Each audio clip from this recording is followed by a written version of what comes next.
We're here. Hello. Welcome to another episode of Rebel Witch Podcast. And we actually have a big announcement. This is going to be the final episode of Rebel Witch Podcast because my special guest today, who I'm about to introduce, we are starting a podcast.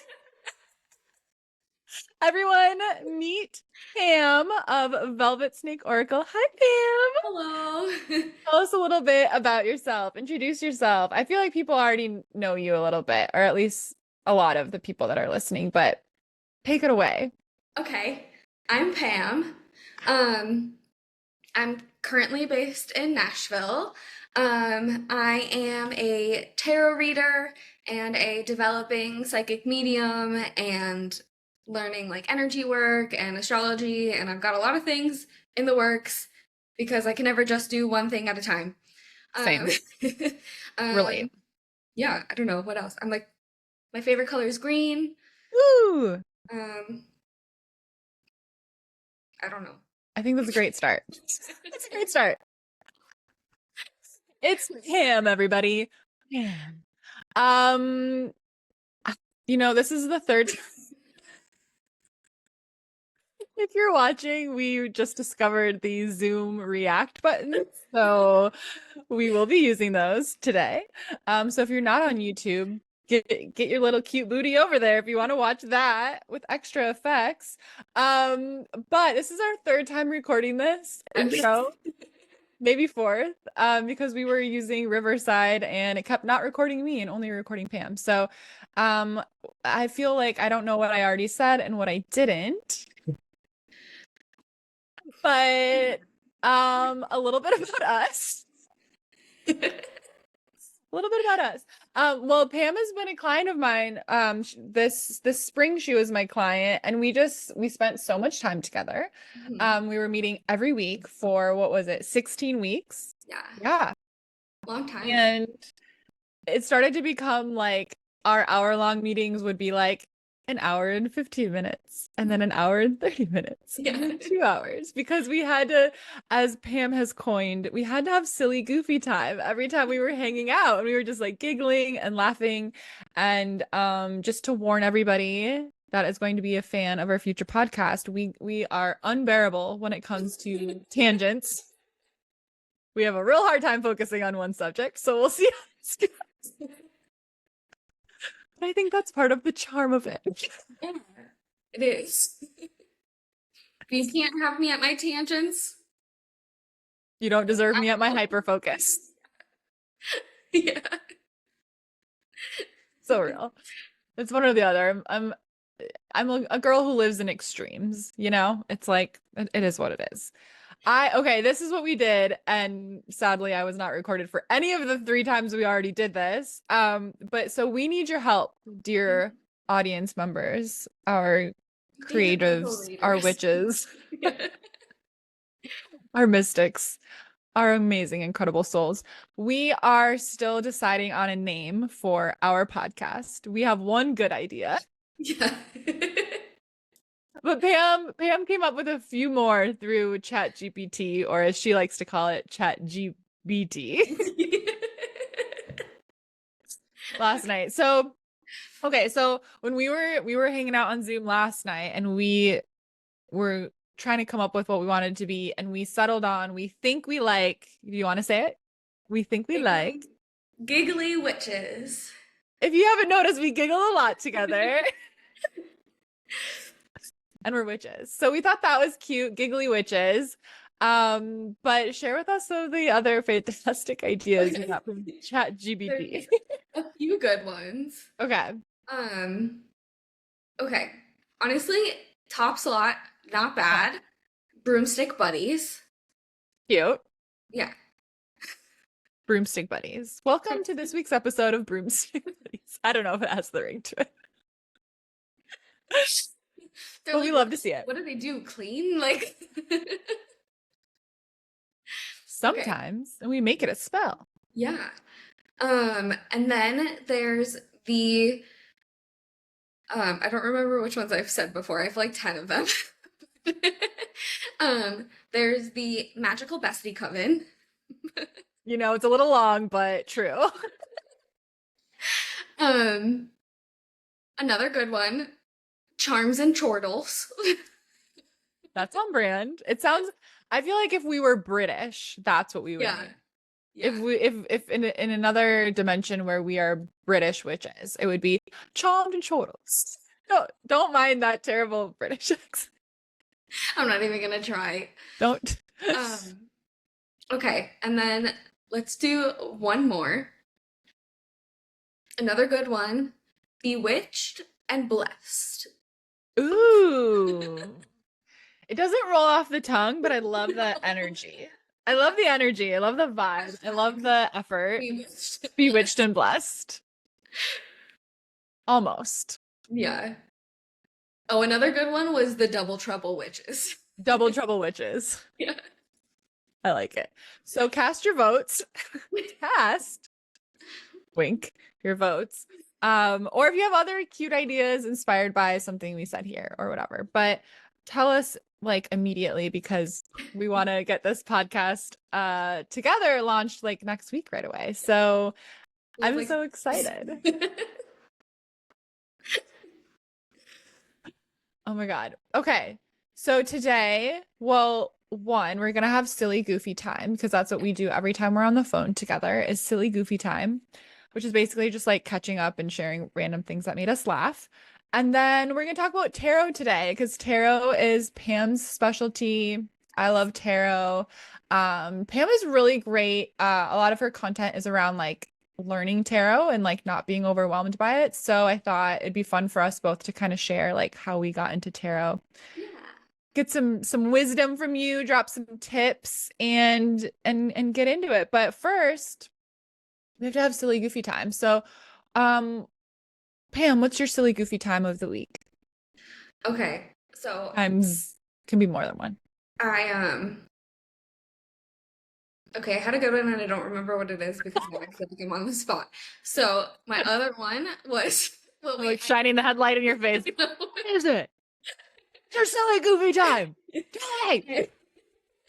I know I started talking about this last night, but it's one of my favorite topics. Okay. Ice Age? Yeah. Sid the Sloth? Sayer Tigers?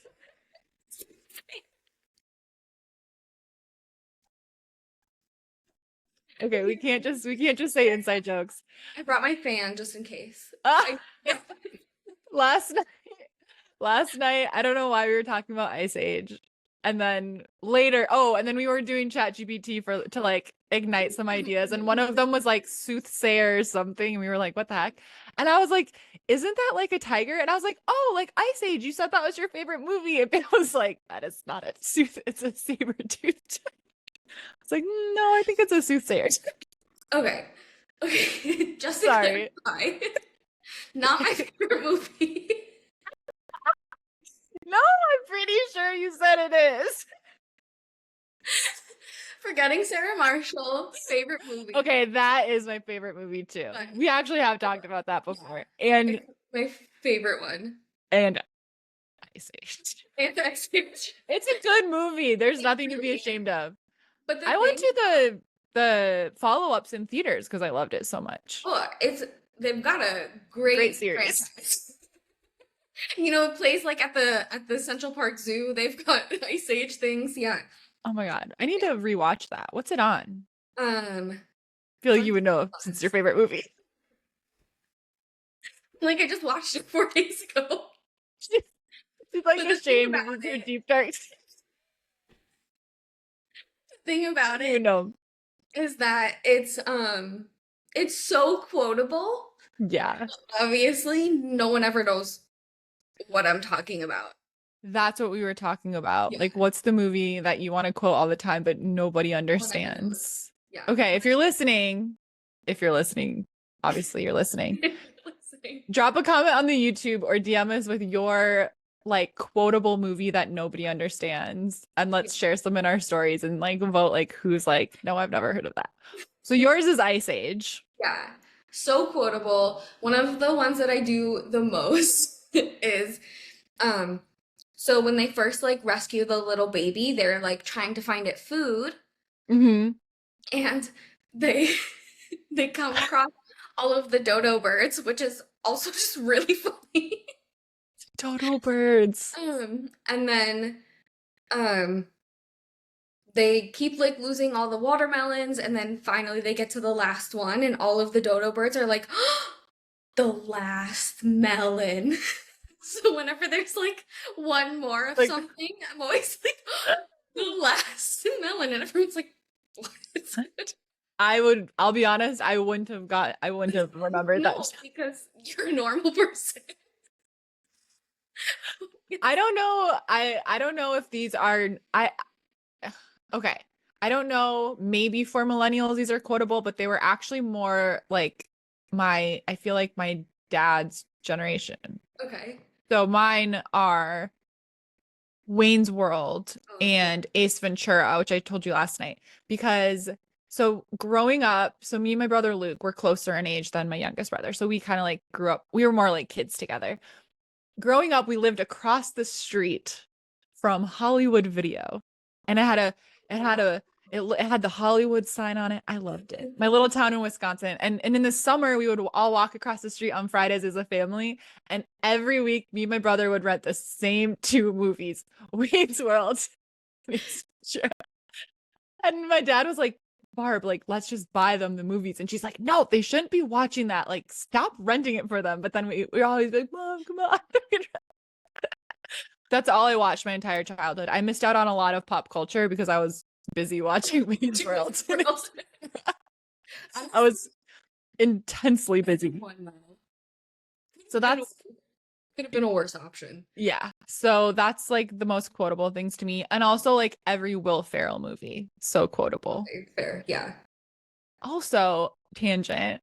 Also, I was just thinking about also, I was really thinking about how, there's been these like times where like these groups of actors make like comedy movies together. Like John C. Reilly and Will Ferrell made tons of movies together. Owen Wilson and Ben Stiller made tons of movies together. There's yeah. no like comedy duo or comedy like group making these like really like silly dumb humor type movies anymore, and those are my favorite movies, and I'm just really bummed out about that. That's so true. We should write a letter. We should write a letter to Hollywood. Excuse me. Dear Hollywood, we have some requests. Hollywood, I have a request. If anyone wants to sign our petition for, I would call them like toilet humor. Really dumb. The thing is though, my theory is that all of those movies could never be made now because they have offensive things in them. And I think just no one's willing to go for it. I could be wrong. If anyone's got a really dumb kind of humor type movie recommendation for me or us, let us know. Yeah. I'm trying Comment below. Comment below.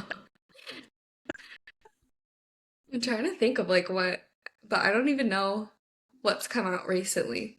I'm just stuck watching Ice Age. The classics, Hannah Montana movie. I just watched Shrek. Oh, so good. Honestly, one of my favorites. classic. Oh my God. Also, I want to talk about circling back to Ice Age. My favorite part of Ice Age is the little off journey of the little squirrel trying to hide his nut or like save it or whatever. That was always my favorite part of the movies. Did you ever see that? Someone like posted a photo of their like sink, and they were like, it looks like the squirrel from Ice Age. I never saw it. Honestly, kind of often. Then she says Ice Age isn't her favorite movie. I'm gonna bring this up every episode. So quotable. Her favorite movie, Ice Age? Spitting. It's okay. I did that like 3 times. I keep going like this. It's fine. It's fine. Nobody look at me. Lip gloss still intact. I'm trying to think of like what other things are really quotable from it, but now I can't. All I can think of is the last melon. But I need to rewatch it. What did you say it was streaming on? Disney Plus. Okay, I don't have I it, but wonder if it's on like Hulu or something too.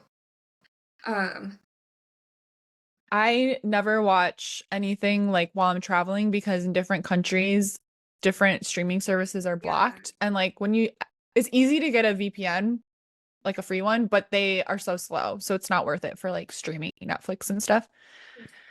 So I never watch anything. But since I've been home, I got Netflix. Very Very exciting. exciting. I haven't started it yet, but I'm gonna finally watch Bridgerton because that's just, have you watched Bridgerton? I did. What are It's your it's thoughts? good. I haven't I watched feel any of it yet. like okay, so I watched the first season when it like first came out in I think it was 2020. Yeah. And do you know like anything that happens? I understand that. I think it's like they focus on like different couples and different seasons or something. Yeah. So you'll get to one episode where you're just like, okay. And you'll know what I'm talking about when you get there. And if Ooh, you're not okay. and you have watched it, you know exactly what I'm talking about. Okay, I'll report back to the um, pod. yeah, I think because they're only like 6 or 8 episodes or something. So I think it's like halfway through. Okay. Um, and then I don't know, the second season came out and I just like never watched it. But then they did Mhm. like a really good job with their marketing for this last season, and I was like, okay, you got me. So I That's watched it. literally why I want to Yeah, watch it. they did so good with it. I was like, okay, Yeah. you got me. It's like TikTok and Instagram looped me in. I was like, okay. But I know that I'm gonna want to binge it and I've been really busy lately. And when I start a show and I can't binge it because I'm busy, it's all I think about. I Yeah, can't, I have no chill. Like it's like, did binge it pretty hard. I feel like I didn't do anything for a little while. I just watched like yeah. 8 hours of Bridgerton every day. But I am watching Extraordinary Attorney Woo on Netflix. Have you ever seen it? Okay, no. Oh my God, it's so good. Okay, so I heard about this show because it's a Korean show. And so but the dubbing over it in English is really good. You barely notice. But when I was in Busan, South Korea last year, on the tour, they're like, and this is where Extraordinary Attorney Woo was filmed. And the whole tour guide was like, wow. And everyone was amazed. And I was like, wow, that must be a really good show. And then I got home, and then like this winter, I was at my Aunt Jill's and she was like, have you ever seen the show Extraordinary Attorney Woo? And I was like, oh my God, no, but on the tour they mentioned it. And she's like, oh, it's on Netflix. It's so good, whatever. And so I started watching it. So basically the premise is that Attorney Woo is autistic and Okay. her thing that she's obsessed with is whales and the law. Okay. So it's just like her. So the show starts at, like after law school. She's in her first job, Okay. and it's really cute. It's very like whimsical how it's filmed. Like they'll show her imagination like with like a whale floating Oh, that's across the fun. sky and like whatever. And it's her just, all the other attorneys are kind of like think she's weird, whatever. She keeps talking about whales, whatever. But she gets in the courtroom or, they're working on a case and I mean, they show it like her like flipping through pages of like stuff, whatever. Her memory is Wow. extraordinary. And so she's just like killing it at all these court cases and Love it's like such a good show.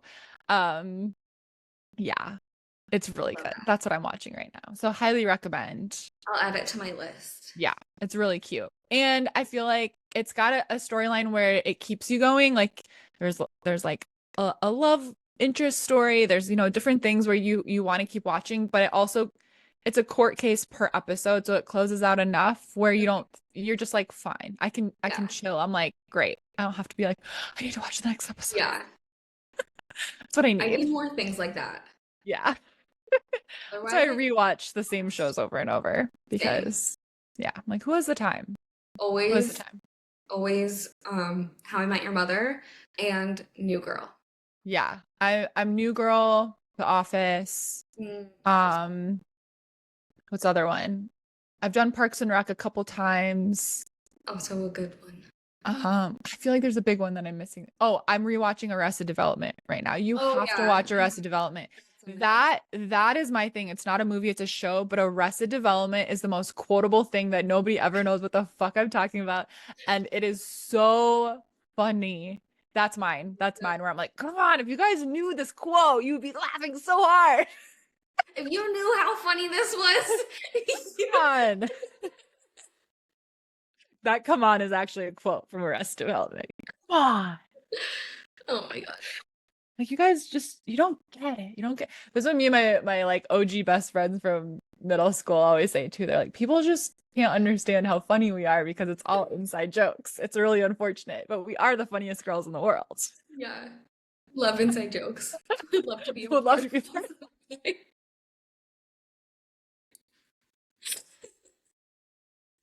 The Office. Okay.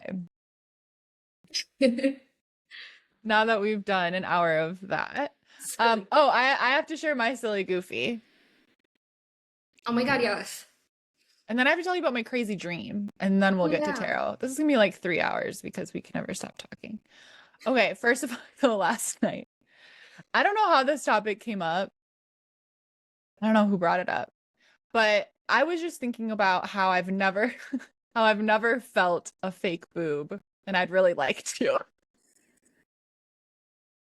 That was not at all the direction I thought it was going in.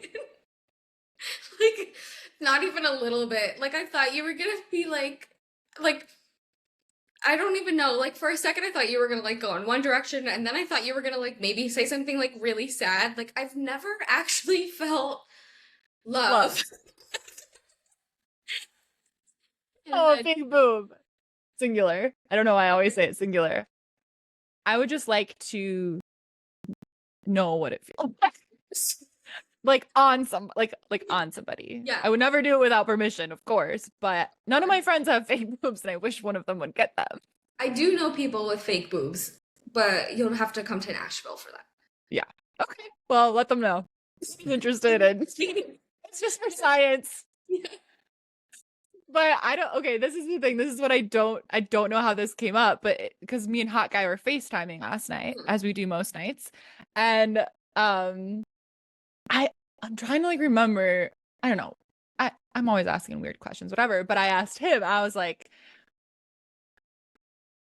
because he's living in Canggu right now, and Canggu, I would say it's like the LA of Bali. Like Canggu is where the influencers live, whatever. And he was like, and bless him, he always says boops. Boops.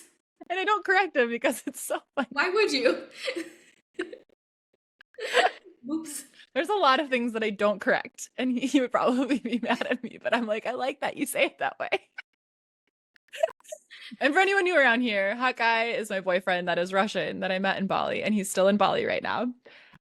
Waiting on the US visa. Hopefully he can come here. Okay. But we were talking about fake, or I don't know how it came up. I definitely brought it up. He was like, yeah, everyone in Canggu's got fake boobs. I was like, really? You know, asking, he's like, yeah, like whatever. And I was like, you know, I'd really like to feel one. And I was like, have you ever felt? And he's like, I don't know how I'm supposed to answer this question.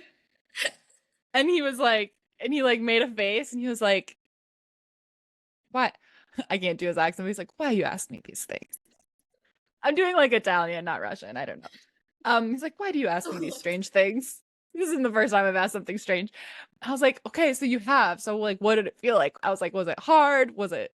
I don't know why it would be cold. It's a foreign object. I think they look great. I think they're awesome. Object. But I don't think I could like deal with a foreign object in my, you know, but I love them. I think they're great. I think I mean, like people that have them, I'm like, go you. They look amazing. I just feel like I would constantly be trying to like take them off. I'd be like, Take you know, like a Velcro. yeah. And I feel like they just wouldn't get like fully your body temperature or something. I don't know. I just think about these things. So, oh, and he kept saying this way because everyone in Bali is freaking Russian. There's a big Russian community there. That's why he likes to live there. But he designs jewelry, sells jewelry, so he knows different. There's lots of Russian people that own like boutiques in Canggu and around the island. And so he was just saying like, oh, this person, he kept saying make boobs. This person make boobs. And then I saw this person again, she make boobs. She makes moves. I didn't correct him. I liked how he said it. Yeah. I was like, Sometimes it's you got her gotta boobs done. But I was like, make boobs. I mean, that's kind of. So anyways, he I think, he was probably saying it because I was his girlfriend, but he said he preferred not fake boobs. But and that they were kind of hard. And he said they look good for Instagram. That's all they're good for. They look good for Instagram. Uh, So good answer. Good answer. we were talking about fake boobs and Botox last night. That's what because I got Botox when I was in South Korea that one time and it Yeah, felt weird, but I did like it. I would get it again, but not in the US. It's too I expensive. am. Have you gotten Botox? I have not, but I keep getting Oh, the masseter one yeah. because like TMJ. Okay, so I didn't know this, but I grind my teeth at night, and I was with my ex for like 6 years. Yeah. 4 of those years, he never said anything to me until one time I went to the dentist and they were like, "Do you grind your teeth at night?" And I was like, "No, of course not." And then like 3 days later, my ex was like, "Do you know you grind your teeth at night?" And I was like, "Why have you never said Like anything?" say something sooner. No, I'm sleeping. Um, so I don't know, but I've been Yeah, to like relax learning. that. Yeah, and I heard that Yeah. helps a lot, also with like headaches and things like that. Yeah. Yeah, So because you get a lot of headaches, so that might I help do you. get a lot of headaches. Yeah, you should look into that. Well, highly recommend making a trip out of it and getting it for cheap because it's I fun. just saw this girl on TikTok who went to, I think it was Turkey, and she got Yes, like, I know exactly who you're talking about. yeah, you saw the whole thing, and she got whole thing, Yeah, body, everything fully everything done, scanned. I and want it to was do like that. $850 Yeah. US dollars. Medical tourism is a huge thing because a lot of times, even if you have insurance, obviously depending, people have different kinds of insurance. But a lot of times, even if you do have insurance, especially if you just want to scan for the sake of getting it, Yeah, and it's not like needed or whatever, what's it called? Like diagnostic versus yeah. whatever. But a lot of times, like even paying for the flight, paying for the Airbnb or Everything. hotel, plus the getting those things without insurance in another country, it's still cheaper or it costs the same as getting it in the US with your insurance. So people are like, why wouldn't I make a trip out of it? Yeah. Um, Argentina, I heard, is also a good place to go get like blood work, scans, different things done. A woman needed, oh, I think I told you that. A woman just needed like a mammogram. And they were like, oh, your insurance isn't covering this one or whatever. And she was like, what the fuck? So she's like, she flew to Argentina and got it done for like less than $100, I think. And they Should also have did done like blood that work and different things. Yeah. Um, next time. yeah. So there's lots of countries where, I mean, when I got sick in Bali, I was so scared. I was like, oh no, what's this gonna cost? Like, whatever. And they were like, 100,000 rupiah, please, for your medicine, which is like $7. Oh my God. And I was like worried it was gonna put me out like $500, I was like, oh, here's my card, I was like, it's so crazy. It is so Um, crazy. and like I don't know what Botox costs in the US, probably different around different parts of the country, but in Korea I paid like $60 and I got like my forehead and here and here. It didn't freeze this. My muscles were too strong, but it Yeah. did freeze. But I do have like lines in my forehead and it did make them much softer and it looked like when I look at like pictures and videos from when I was in Korea after that and like Bali, like when I first got there, I'm like, oh my God, my forehead looks amazing. Probably only I would notice the difference though. Yeah. I've never noticed wrinkles on you. I'm always just like, wow, Sadie has such great skin. I also can like my ears wiggle. Oh yeah. And so I can like pull my forehead. I have like control of my scalp muscle and I can like pull my forehead back and make I can like with my muscle tensing, I can give my face like a facelift, literally. Like I can relax my face and it'll look more. You're trying to I don't know. And then I can like pull my whole face back. I don't know. Okay, wait. That I helps too. realized that I could wiggle my ears because in Tarzan, this is when I was younger. I Your other love favorite movie? Tarzan. Um, and he would like wiggle his ears with the elephant. Oh. I was like, I want to do that. I don't know And how I figured out I could do it, but it's always been my like one fact about me, I can wiggle my ears. Everyone's like, that's amazing. I Look at know, us, two little wigglers. Wiggly wiggles and giggles. witches. Wiggly giggly witches. New name. Silly. Okay, then I want to tell you about my crazy dream too. Okay, You had a crazy dream last night, or was it a different night? yeah, but I only remember like pieces of it. You know, when you like wake up and fall back asleep and you're like still in that dream?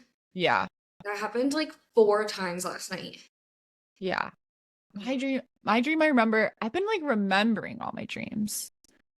And okay, so I have this one ex-boyfriend. This is a long, long time ago. This is not Craig. This is somebody you guys don't know. This is like my college boyfriend. Okay. But I have like a psychic connection to him. I always know when he's going through a life change. I dream about him randomly and I like whatever. And even before I was psychic, this would happen. And I've been dreaming about him lately. Over the past couple months, I've had multiple dreams and I'm pretty sure he's engaged. But I don't want to like text him and ask him, "Hey, did you get engaged?" But that's my theory, is that I think he got engaged. Um, Literally before I came home from Bali, I told my friend Claire, I was like, I think, I'm like, I don't know, I just have this feeling, I had this dream, like I think he's gonna get engaged soon. And then he like texted me like Merry Christmas, hope your family's good or whatever, and we talked a little. And then he said, he's like, well, I'm thinking about it or whatever, like right after that. And then I think I just assume it happened because I keep having Yeah. dreams about him. I don't know. It's annoying, but it's like whatever. I'm like, hey, universe, don't need to know anything about that one Yeah. anymore. Thanks. Thank you. But he was in my dream last night. But first, this was the freakiest part of the dream. Okay. And I remember it like it really happened. And I had like an inception dream. Okay. So my dream was very clearly I was in an airplane and um if you're flying into LA from from somewhere like in the States, you're like going towards the west. LAX is close to the water. So you go out over the water and then you turn back around and you land. Yeah. Done it a million times. And so I was on the plane.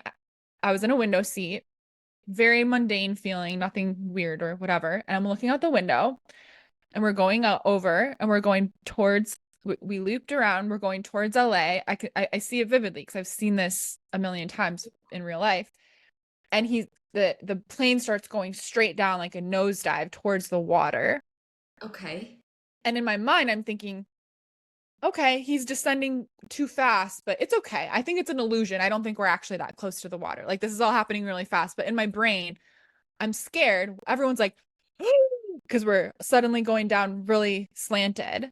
Everyone in the dream's like, and I'm thinking in my brain, I'm looking at us going towards the water. I'm thinking in my brain, it's just an illusion. There's no way that we're that close. We're fine. We're fine. We're fine. We go into the water, goes black for a second. I wake up in the dream and I'm walking off the airplane. But like I'm already in the airport. I'm walking down the airport with my rolling suitcase and I look around and I go, how did we get here? I'm by myself. I'm looking around and I'm like, how did we get here? The plane just went into the water and everyone's looking at me weird in the dream, right? And so I turn back around. I'm trying to like go back towards the airplane because I'm like, what's going on? And then I don't really remember what that happened, but it was so vivid. Like I felt us going into the water thinking, oh my God, I'm going to drown. And then it was like, I'm in the airport. It was so Okay. strange. It was so scary, but I stayed asleep. I'm like, what does that mean? And then I like go, I'm in LA. I don't know. I'm at the party, whatever. And then I see this ex there. And I remember I like looked at his hands to see if he was married. right? I'm like checking and I'm like, no. And then I asked him, I said, are you engaged? And he said, yes. And then whatever. It was a dream, okay? Then we started like flirting and like whatever. It was a dream. I'm sorry. And then, well, like I like sat like far away from him because I was like, well, let's catch up, whatever. And I remember I like in my dream, I like very carefully sat far away from him and he kept scooting closer and closer and closer. And we were like making out. And then I was like, wait, this isn't right. And then the dream switched again to like a different scene. And I don't really remember what happened there. But it was really that was my dream. But the plane part, and then I don't know why that ex came in and was like, yes, I am engaged, but then we like made out in my dream. But then I remember feeling, I like stopped and I was like, no, I don't want that. Like, no, like Yeah. this isn't right. It was like I woke up from the dream again almost, and then I can't remember like the last scene it went into, but I'm like, what does that mean? Okay. Here's what I thought of while you were Yeah, talking about the plane. Okay, wait. What? yeah, This was a college boyfriend. yeah. And Okay. like the most like intense relationship I had, like him and Craig would be my like most serious, longest term Yeah. relationships. Yeah. Okay. I would think about like what he like not him as like a person, but like what he like represents and like maybe like what you were going through during that time when you were dating him. Yeah. And then with the airplane, what it made me think of was like, well, you just went through this like really big change where you kind of like did just like deep dive Yeah. and like you like did it kind of like you did just kind of like I don't know how else to say it. You deep dived Yeah. into Like nosedived into nose like, dived, yeah. yeah. And like I know you were like, okay, but like you're like, I know it's gonna be fine. Yeah. I And was now you're weirdly like, okay, calm yeah, while also internally panicking. Yeah. yeah, And then I ended up I know what fine. I you mean. thought I was going to drown. And then I was like, wait, I'm in the airport. Yeah, What that's happened? what that made me think of. And then Yeah. I wonder if it's like kind of related to anything that you were going through during that point in college.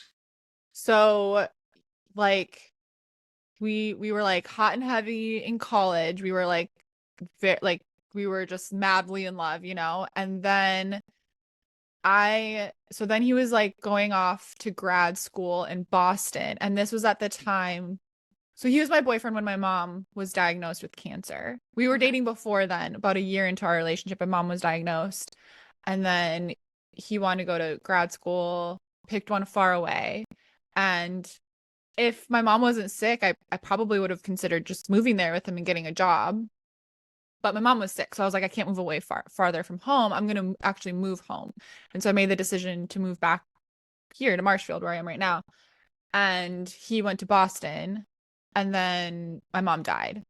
And so we were dating, but we broke up like literally within weeks after my mom passing. So I was going through my mom just dying, Dang. us breaking up because he wasn't there for me in the way I needed him to. And to be fair, looking back on it now, and we kind of like talked about this later, like many years later, he had had cancer when he was really young. And I think the whole Um, thing really freaked him out. And it was bringing up like trauma from that. And so, like, obviously, that's not like an excuse, but like, I understand. I mean, when Craig lost an uncle when we were dating, it was really hard for me to support him. I was having like yeah, flashbacks of like my mama in the hospital, all that stuff. And I was not a very good support at that time. So I'm like, oh, I understand now what was yeah, happening.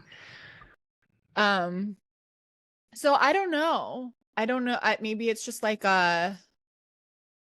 fully just releasing that and like really, yeah. And I haven't confirmed if yeah. he's actually engaged now. It's just I always have these I'm dreams and I'm convinced. like, I like in the past it's been like, I think he got a new job. I think he's moving. I think this. I'm like, I don't know why I have these fucking dreams. It's so annoying. And it's like fine. It's not anything that causes me like, oh, heartbreak and sorrow. I'm just like, I'm good. I don't need the updates anymore, Yeah, universe. Like, um, but it was like my first like great love, you know, and yeah. I don't know. So yeah, it's interesting. But tell me about your dream and let's interpret your dream. Um, Okay, I'm trying to like remember a lot of it. Yeah.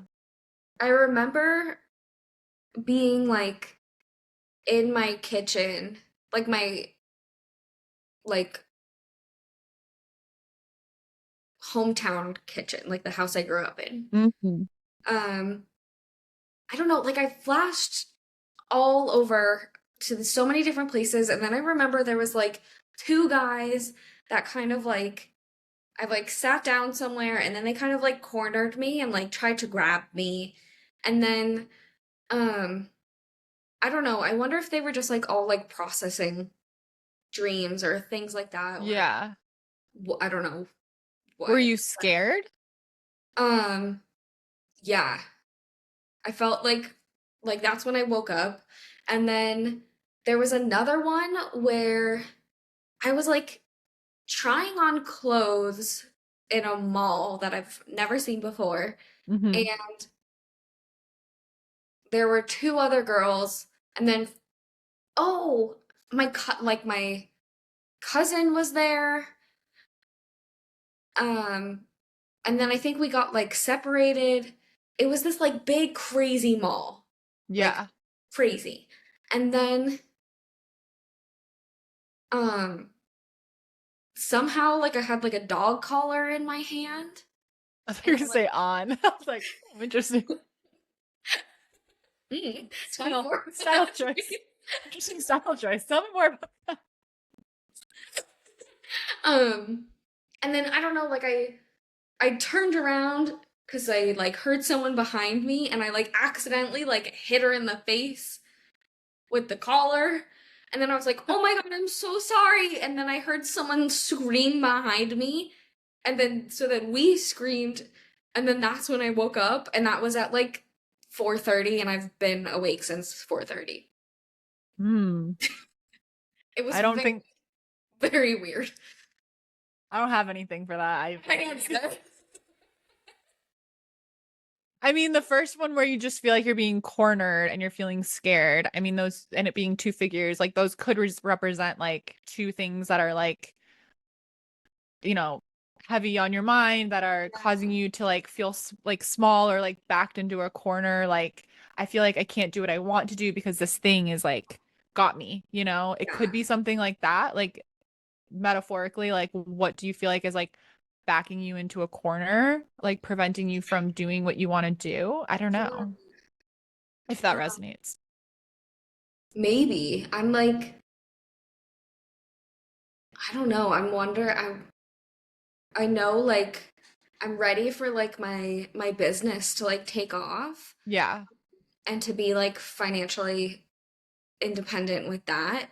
So I Yeah. know like that's a big thing for me right now, but I don't know how much that relates. I guess like money is part of it. I mean, money can feel like a huge, it does stop us from doing the things we Yeah. want. You And then know, it's, my other thing is just like being impatient, and I am like, okay, I don't want to wait for my lease to be over. I want to just move now. oh yeah. So this was when I was still in Bali, but Pam was like, you know, you talked about for a while, like, oh, I want to like, move. I want to move somewhere where there's like a beach, whatever. And she had Yeah. just visited her mom in Florida and she says this city in Florida. And I don't know, I immediately just felt like I was like leaning in. I was like, tell me more about this city. Like, I don't know, for some reason, it's just like, I don't, I'm like, maybe I'm gonna move there. Yeah. You're like, okay, I'm sold. Let's go. Send And me the I city. just decided to be a little barnacle and hitch on and I was like, I think I'm gonna move there. And now I'm obsessed and I watch TikToks about this city and I don't know if you want to say the city or not. I mean, I don't think we have any stalkers or anything. Um, do you care? I don't know. I don't care. I don't I'm like being so secretive. I'm like, all I'm a celebrity and Well, I can't we'll say say where I'm gonna live. But well, when I was dating Craig, like we did have some weird situations. So I never said that I lived in the beach city. I did because there yeah. was a couple situations. So then I think but I'm like, nobody cares about me now. I'm not dating him anymore. So I don't have stalkers anymore that I know of. No, but we're looking at St. Augustine. It's the oldest city in the world. Or In the snow globes.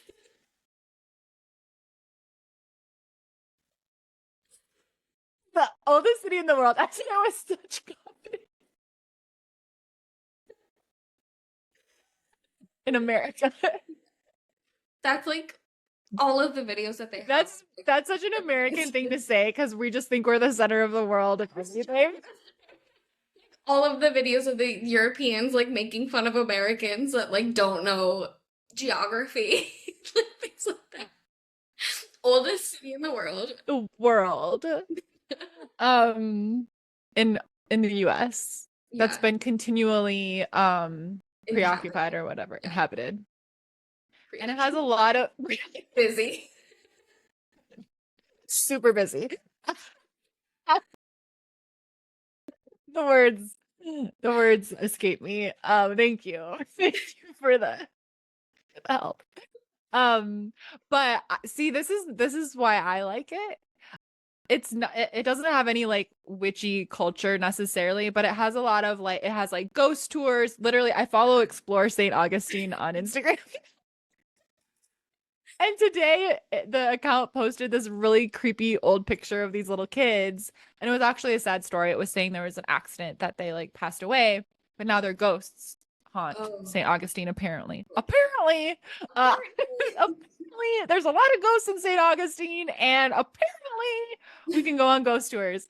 And you know, I love a city with ghost culture, and I feel like we could make it the like beachy Salem, the like tropical Yeah. Salem. And there's like the Fountain of Youth there, which The is Fountain of Youth.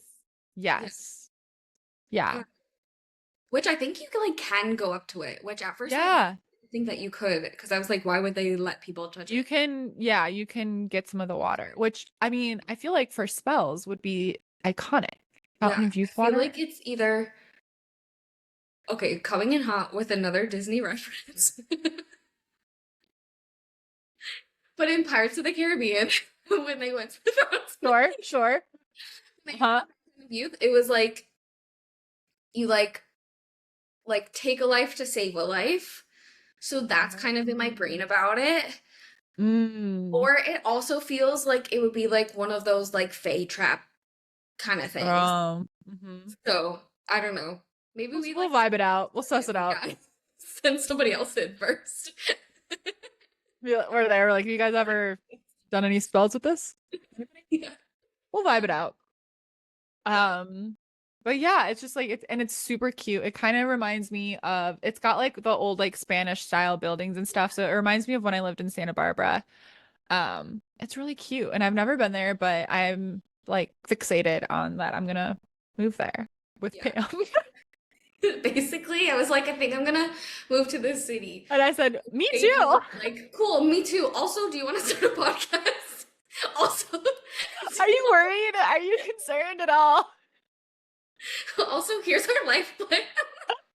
It's like I've been journaling about this for months. Not moving to the same city, but I literally, when I was still in Bali, because I have set the intention. I set the intention a long time ago. I did a little spell. I was like, I want a podcast co-host again. Like I miss that. I felt like really homesick for like the Goddess Hangs days. And and then I started writing in my journal, like maybe like because we worked together 4 months Yeah, on our coaching package. And maybe like month two, where we, you know, we started getting more like yeah, silly and like talking more or whatever. And you know, the longer you work with somebody, and we were meeting every single week, like you just get really yeah. close to them, right? And I was like, you know, I was like, I'm not gonna rush into anything. I'm not gonna say anything because I'm such a rusher. I You am know, too. whatever.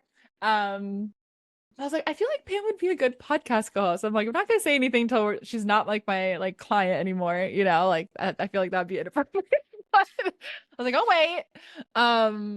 But then yeah, like 2 weeks ago, I was like, I think I like kind of threw it out as a casual comment to Yeah, see your reaction, but I thought you were kind of like, no, like with your face. And then the next week you brought it up, or I brought it up yeah. again. And then I was like, are you sure? Are you sure? Are you sure? But It's gonna be fun. Here It we is go. fun. Look how much fun we're It's having. fine. How long have we been talking? A really long time. We haven't even gotten to tarot yet.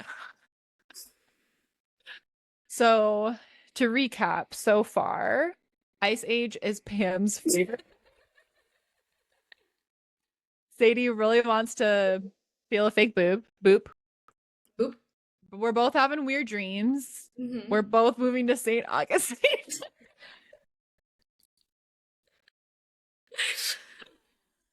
um, and let's talk tarot a little bit. How about Yeah, it? that sounds good. Okay. So I want to hear like when did you first get into tarot and like how did you kind of start Um, learning it? yeah, so I think in 2020, I this was like during the pandemic. Okay, so Mhm. let's back up. I was always like really into like witchy things, Yeah. but didn't know that it was like something that like I could do. Yeah. Um, and then I was on a tour in 2018. Um, and someone had cards. I don't remember if they were like oracle cards or tarot cards or something like that, but I was like, "Oh, this is fun." Mm. And I was like, "This is just like somebody that like I know doing this." Yeah. So, Yeah. um, but then I was like, "Well, I don't like I'm not I don't know, like I'm not psychic, even though like I Uh-huh. really always believed that I was psychic because like I would get deja vu a lot, so I thought I was like that's so Raven." And Same. yeah. And then but I was like, but like probably not. So whatever. Um, and then in 2020, during the lockdown, at some point I bought my first tarot deck, like a good old classic Rider Waite deck, and like started like playing around with it and things like that. And then I don't know, I think I just like kind of like put it away for a second because I got distracted on my next hyperfixation. Yeah, for It sure. was. And then I moved to Nashville and like started playing with them again, but then like didn't really like know what I was doing, so I was just like kind of like I don't know, playing with them basically. And then in 20 in the at the end of the year in 2020, I moved into a different house. Hmm. And one of the girls there was like, "Oh yeah, my friend is this like really good like medium. She does energy work. Like you should totally do a session with her." Um, so I met her and then we like instantly hit it off, and that was kind of like a really big catalyst for me to be like, "Oh, this is like somebody my age that Yeah. is psychic, that's a medium, that is doing energy work. They're not this like older, like Yeah. more like super established person." Yeah. Um, and this is like, so I don't know. I was like, maybe this is something that I could do. And then like in one of our sessions, she was like, "Well, you know that like you're a medium, right?" And I was like, "What? Me? Me?" Who? I knew it. Knew it. I freaking knew it. So I was like, "Teach me everything you know." Yeah. But then I did the thing, which I feel like is, I don't know if it's really common or if I just think that it's common, but I feel Uh-huh. like I ended up like switching to oracle cards for a little while because I got like really stressed out about tarot, and then there's Yeah. like so much there's so many things that people say about tarot that it like kind of Mhm. freaked me out. Like you can't buy your first deck, like it has to be gifted. And I was like, Yeah. well, I bought my first deck, so maybe I can't use it. I Um, fucked up. I bought my first deck too. This is my first deck. I bought it. I bought all my decks. Nobody's I ever gifted me a deck. actually I almost don't even want to say it because the only Well, now thing you that have I've to. ever been gifted is a Disney villain. Wait, you need to create an Ice Age. I swear I'm not that bad of a Disney adult. I do love Disney, but You brought it up a number of I times. brought it up a lot today. Is Ice Age Disney or is it Don't what's the other think one? so. Pixar or something? I don't know. I just kind of I think maybe it's I consider any cartoon Disney. Sorry. I know some people are not gonna like that. I don't wanna offend the Disney adults, but I kind of just loop them all together. um but yeah, so I don't know. So I started with oracle cards for a while, but I kept Yeah. feeling drawn to tarot. So finally I was just like, are we allowed to curse on here? Yeah. So I was just like, fuck it. I've literally already sworn like 5 times probably. Didn't even register in my brain. No, you're not allowed. Nope. It's gonna be like Only me. Only I'm allowed. One of my favorite things on Instagram is when you're on like Instagram stories and it like bleeps out people. Like, Oh my God. Every time it does that to me, and it always like you'll hear my like shit, and then it'll be like beep after it says shit. It always like just misses it, and it makes me laugh so hard. I'm like, oh, you're so close, Instagram. You can't catch me. Like I just was at my friend Hannah's house and she lives with her boyfriend and I think she was like upstairs getting ready and then I was just like dog sitting for her, so before like they left I was obviously torturing the dog. It was like, I'm your new mom now. Like, to this like weird evil laugh. And I was like, Funsale, like what is your evil laugh sound like? And then Ooh, he it's a good came up to question. that. And I was like, why not? You wouldn't do it? No. Red flag. That's a red flag. I think he was just like, why are you asking me this? Okay, wait. Let's both do our evil laughs. Do your evil laugh. Okay, but I kind of have like a cartoon evil Yeah, laugh. well, Like it doesn't really obviously. sound like an evil laugh because I'm just kind of, it's more of like a, Give us maybe the this would be considered a chortle, perhaps. a chortle. No, sorry for doing that. Sorry, I'm so sorry. I'm gonna bleep that. Oh, my hands have to be. Yeah, it has to be. Yeah. Sit up nice and tall. Give it to us. Like, That's your evil laugh. I just screamed into the mic. I'm so sorry. I just screamed. So sorry, everybody. Pam, how that's did we not. get here? I'll tell you. Oh, Sadie, what's your evil laugh? Thanks for asking. Sadie, what's your evil laugh? Can't do it on command. It just has to come out. I feel like it has to just like come out.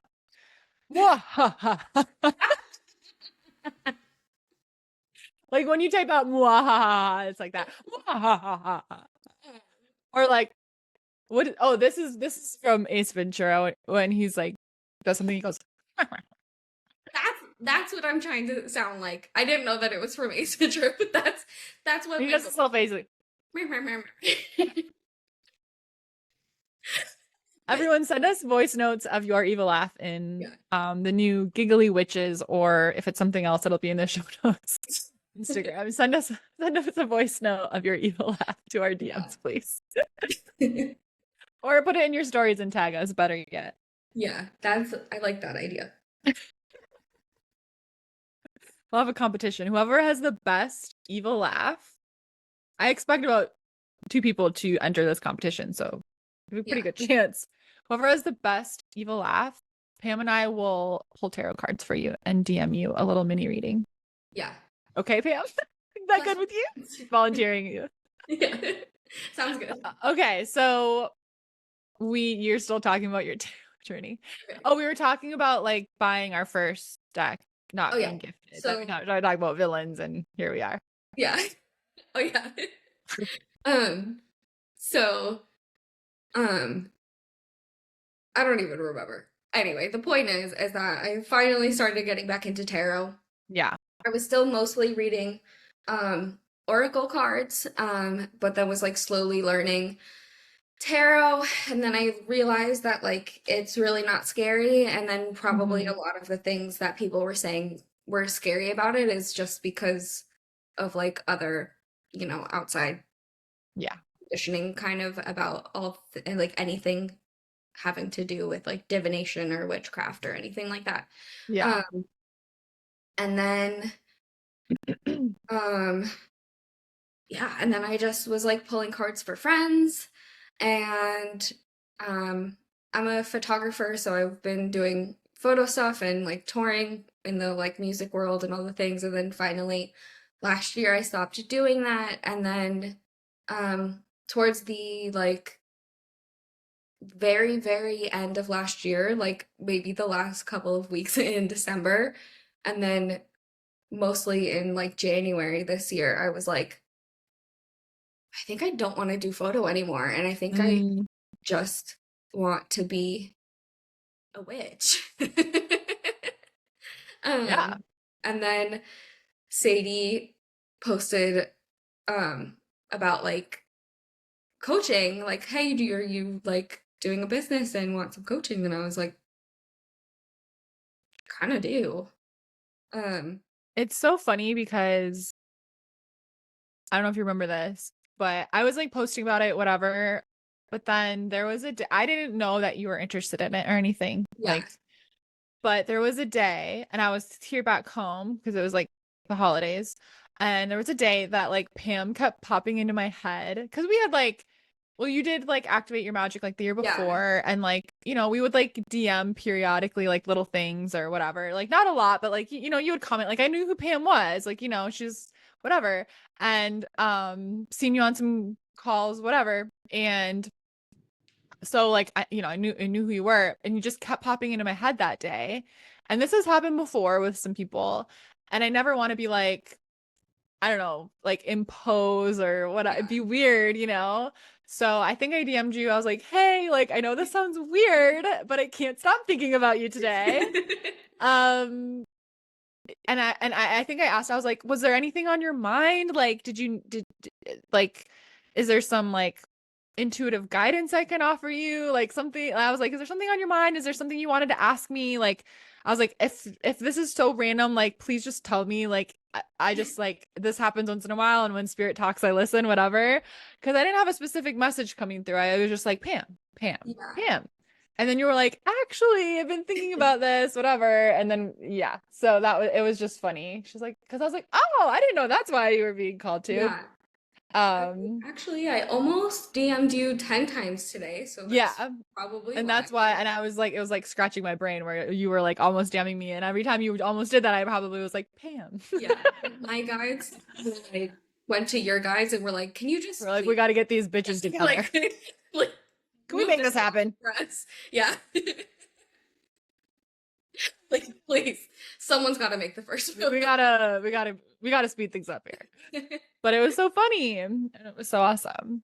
Yeah. Um, yeah. And now here we are, So here we are. podcasting. Yeah. And I learned so much, and I'm just really impatient, and Sadie keeps having to remind me that I've only been in business for 3 months. Yeah.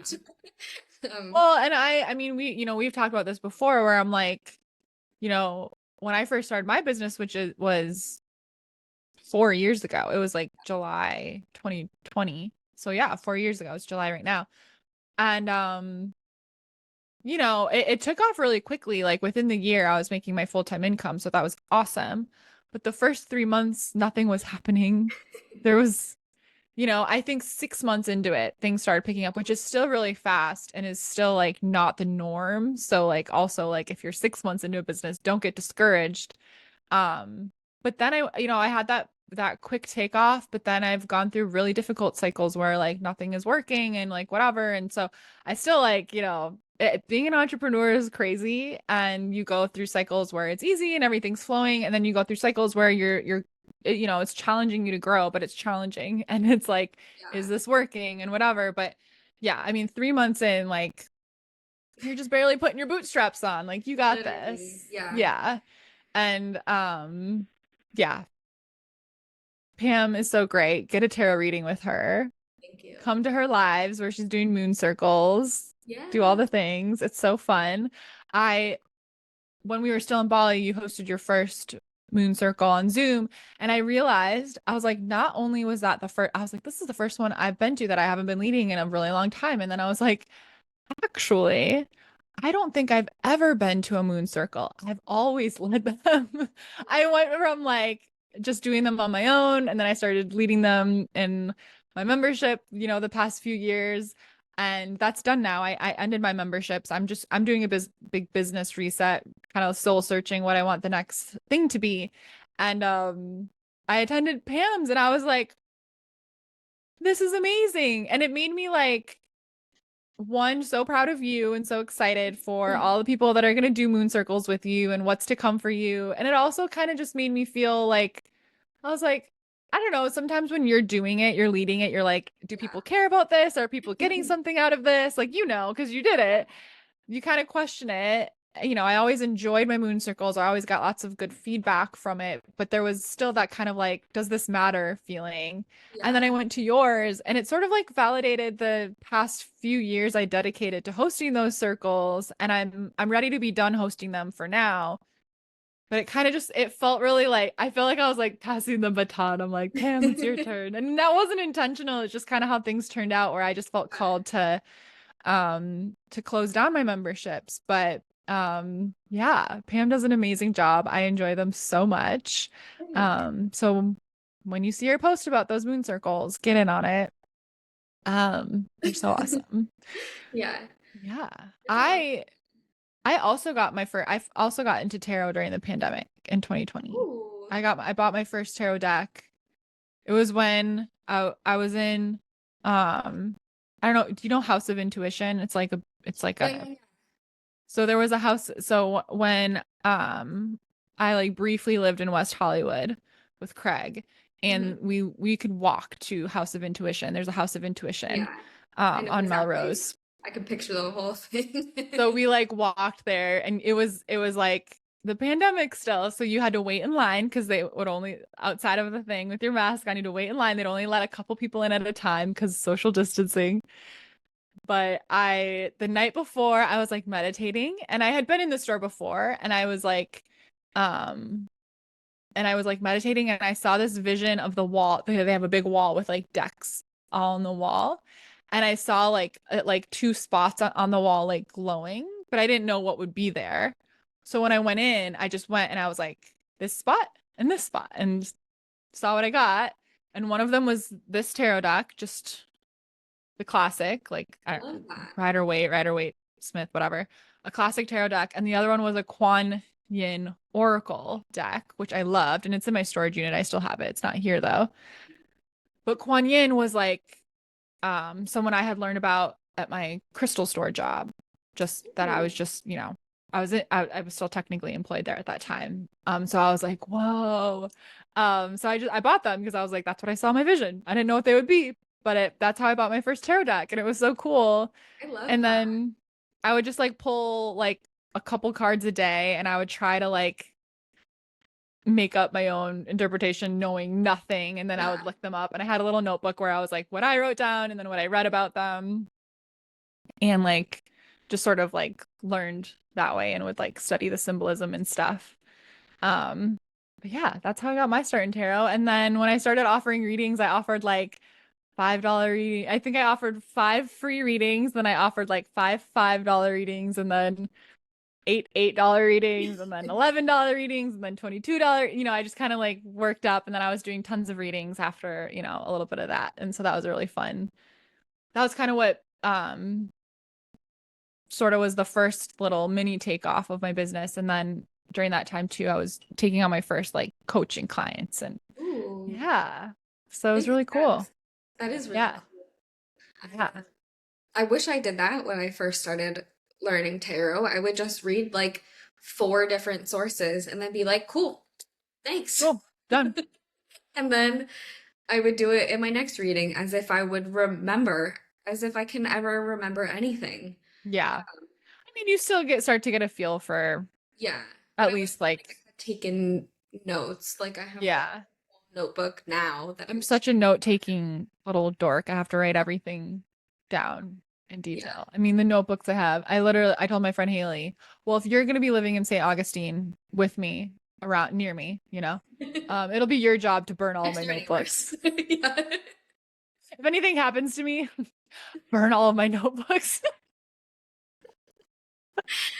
Toss them in the ocean. No, Yeah. just kidding. That's littering. Oh Don't yeah, that's true. Don't do that. Burn them. burn them.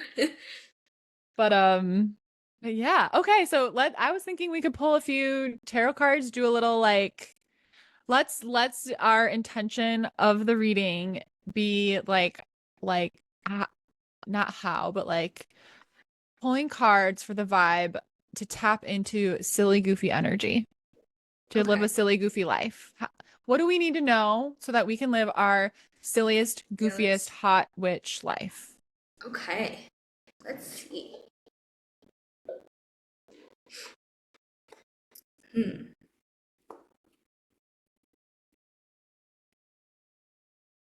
I'm gonna pull like three cards.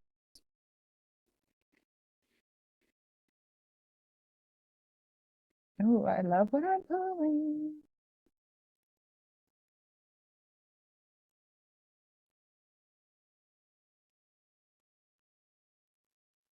How do you shuffle? Like this.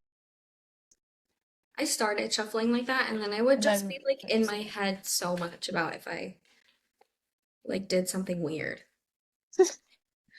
Oh You no. can do something weird if you want. Yeah. Okay.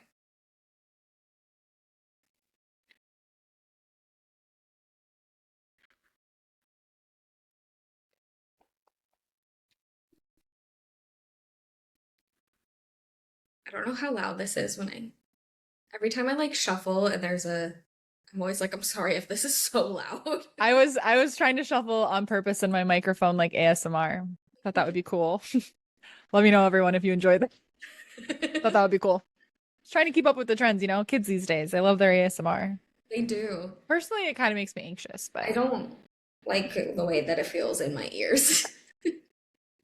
personally it makes me want to panic and I was gonna say change the channel, keep swiping, but Change the channel.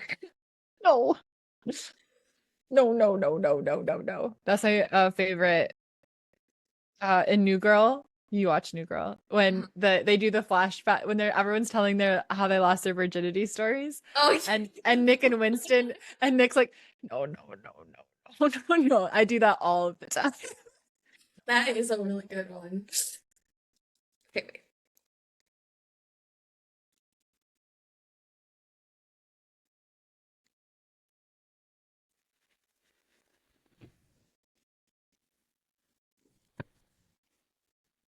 Pulling some cards, pulling some cards. How are we gonna live our best, silliest, goofiest life? Okay, I'll start with my cards because you're taking a Sorry, long time I got over there. distracted. What are you doing over there? Baking a cake? Okay, I'm ready. Okay. Let's just like go back and forth. Maybe like I'll do a card, you do a card, I'll do a card. I picked three cards. I don't know. Okay. I picked three cards. All right. So the first card I picked is the Queen of Cups. Ooh, okay. What always stands out the most to me for the Queen of Cups, and I would love to hear your interpretation too, because I'm a very I don't have formal training in tarot. I taught myself. And I go with the vibes. But the Queen of Cups, the detail I kind of always like tune into and pay attention to is like in all of the cups cards, they're like open goblets. But the Queen of Cups, she's got this fancy cup and it's covered, it's closed. Yeah. And so I always think, and like cups being like, you know, water being like our love, our creativity, our like life force, like the water flowing, right? Is that the Queen of Cups is very protective of her energy. And so she can rule, she can be and she can be like honored as the queen and she can lead and she can you know she can be this like force, but she's very protective of her energy. Like she has strong boundaries. So when this card comes up, I'm always kind of like and especially like as women, right? We have this like, even if you don't want to be a mom, we have these sort of like mothering instincts where we want to like give, Yeah. give, give, take care, take care, take care. And the Queen of Cups, like she has that too, but she's very, very aware and like has very mindful boundaries around that balance of like giving and receiving. And Yeah. despite her boundaries, she is still very open to giving and receiving love and abundance and all of the things, but she's never gonna compromise like this is like and like the cup is so like beautiful and bejeweled and It fancy, like she's is. never gonna compromise like who she is and what she deserves for someone or something outside of herself. Like her energy is like sacred and she stands tall in that. So that's card one for our silliest goofiest hot witch life. Yeah, I love that. Um, my first one is the Ten of Wands, which I actually just pulled in our new I moon remember you just pulled that, yeah. reading. Yeah. Um, and silly, goofy life is literally just take it one step at a time. Like, Mm-hmm. try not to, obviously, there are things that, like, you have to take seriously. Yeah. But, like, a lot of the times it's not as serious as we're making it out to be. We, Yeah. like, put so much pressure, we're, like, carrying such a big burden. But really, all we can do is, like, all she can see is, like, her next step. So just be like, Mm-hmm. okay, what do I have to do next? And I think that's a honestly, I think that's a big call out for me. Yeah. Um, Also, too, I just feel like find what I think like a big thing. It's like, yeah, we have obligations. So the curtain's opening there. Elbow. you Ba, know, ba, it's ba, not ba. just A little man coming through the curtain. Oh, that's scary. That was me. Um, but like, like making as as much of life like fun as yeah, we can. Like, yeah, I have to do my laundry. So how can I like make it a spell? Or yeah, like how can I have more fun doing it? Like how can I like maybe I have to go to a job I don't like every day, but like, like ask like the coworker that you vibe with to eat lunch with you once a week or something so you have something to look forward to, or like whatever you can do, make have crystals and shit on your desk at work. Like what can I do to make the hard work like more meaningful and find more like enjoyment in it, in every part of my life where I'm like I'm really not enjoying this. I'm like, does this mean it's time to go, or does this mean I just need to kind of like buck up and like shift my mindset around it and find a way to enjoy it more and like find a way to like, because there's a lot of stuff we don't like and we got to do, we got to yeah, show up for it. 100%. I used to do that on tour. Um, I loved touring, so not, but it's hard. It's very hard. It's definitely not for everybody. Yeah. Um, but I would bring all of my crystals. I would have like in the corner of my bunk, I would have like my selenite bowl and all of my crystals in it. Um, and then I would bring my cards and like Yeah, make it do magical. readings for myself, do readings for the crew, things like that. And Pam means touring as a photographer. Oh yeah, touring as a photographer. Yeah. She has really good stories that I'll ask her about another time of Yeah. touring. I was like, what? Um, but yeah, and I also think too, another part of that card and like what our kind of focus right now of like silly goofy, I sometimes throughout my journey of my business where I'm like, I started this business to do things that I'm passionate about, to be Yeah. creative and whatever. And I'm like, I have turned this into a shitty job that I don't like in some parts of it, where I'm like, I need to like bring the magic back to it. Like, I get to do this. Like, sometimes you can really lose sight of like why you started something or like, you 100%. know, so it's like, is there something that you used to enjoy that now feels like a chore and you need to like shift the energy there? So there's a lot I think we can take from that card. I love it. Yeah. That's a really good point too. I definitely also did that with photo stuff where like it started as a hobby and then Yeah. I was like, oh, I can make money. Hmm. um, and then you just kind of, I don't know, I got really burnt out and that I could have definitely used that as like Yeah. just to like reframe. Yeah. Okay. which Yeah, is I mean, I you. having a spiritual business is hard. Like you're like spirituality is my business, and then it's hard to like, we've talked about that too. It's hard to balance like having your own private spiritual practice. You're like, this should be content, or I should post about this, or whatever.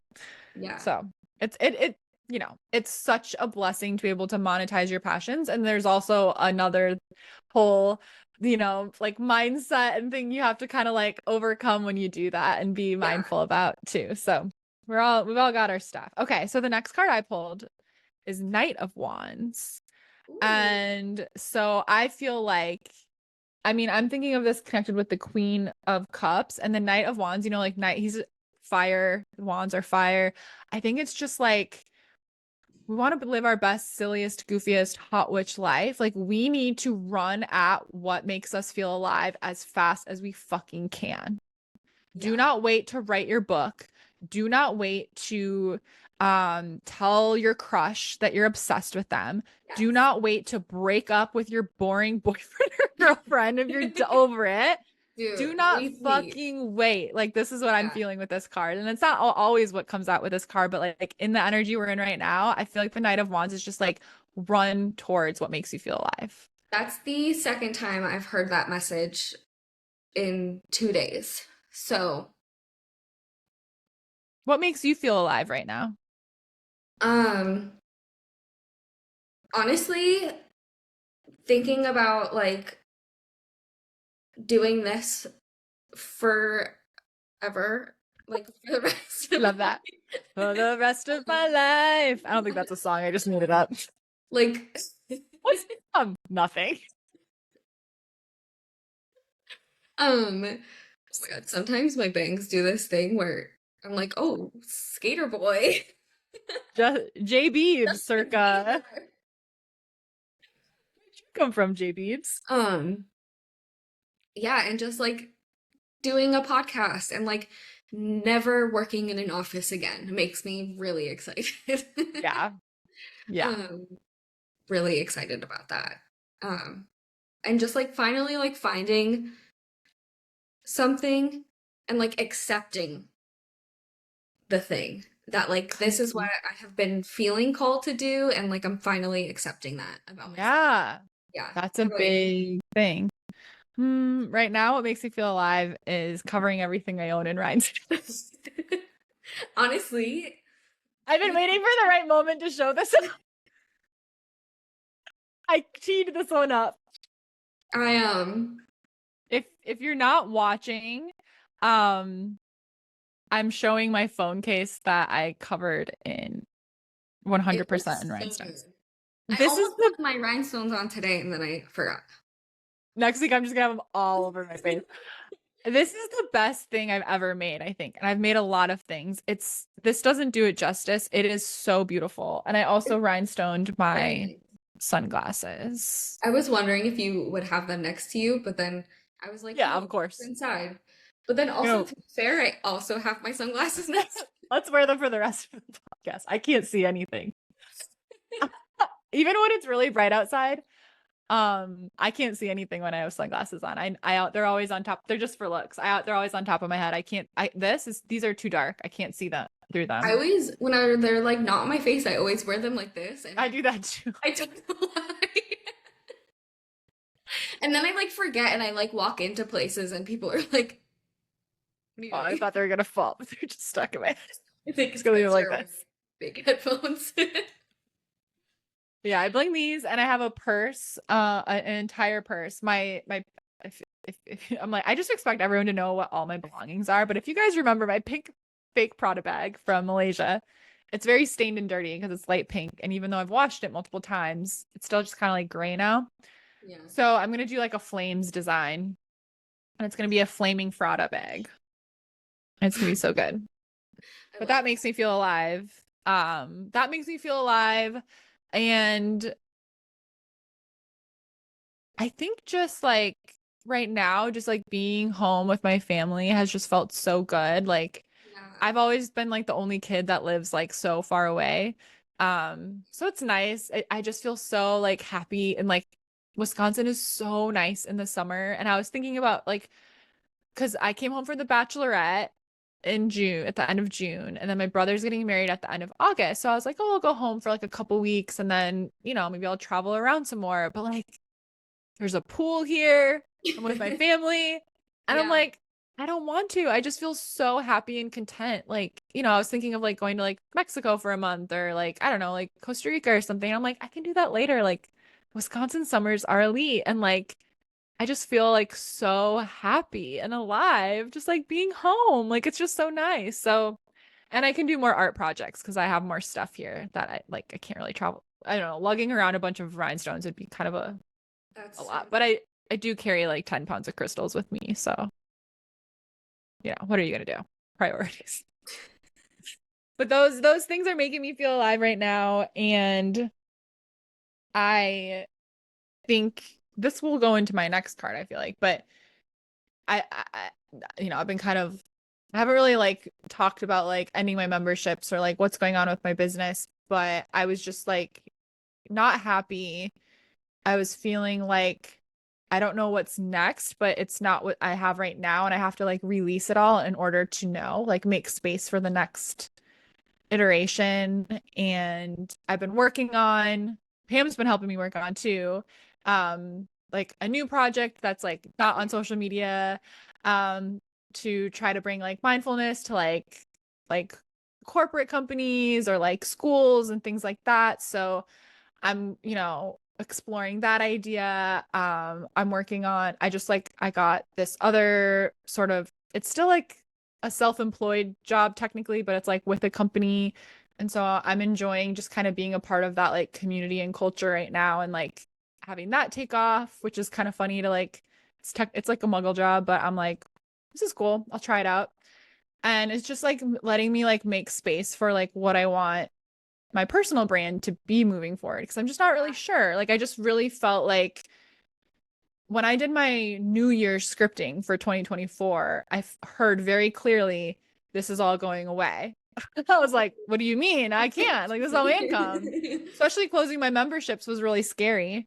Yeah. And I really struggled with it. And I definitely had like a dark night of the soul and was just like, but I was just like, Sadie, you just gotta trust it. Like every time you don't know what's going on, but you listen, like the biggest magic happens. So you just gotta trust this. And I was like, but it doesn't make sense. Like my memberships are most of my income. Like that's a pretty much all my income. Like what am I doing? Like, and it was just like, just shut it all down, make space. Shut it Gonna down. be different. Shut it down. It's gonna be different. And I don't know what that's gonna be yet, but I just I'm in a place where I've accepted that and I'm just like, okay, I can wake up. I have things I am working on and I'm Yeah. excited to see what's the next thing that's going to be delivered into my little universe Dropbox. That's like, okay, now you're ready to do this. And I'm excited to see what that is. Hell One of yeah. the things being having a podcast co-host so that this is way more fun and we actually do it every week. Yeah. It's really boring recording episodes by yourself. It's not fun. And, there's no goofing around when you're by yourself. That would be weird. No.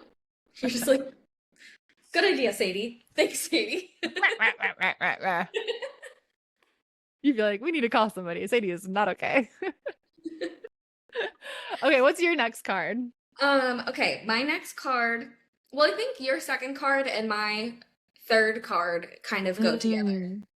But my second card is the Eight of Pentacles. She Mm. looks like this. Um, and I think this is like another reminder, kind of just like, okay, cool, you want to bring silly, goofy time in. Don't forget, it's gonna take practice. Mm. Like, it's gonna take some time. Like, look at her diligently working. Yeah, there's more working energy, like the work Yeah. you do, the work you put in.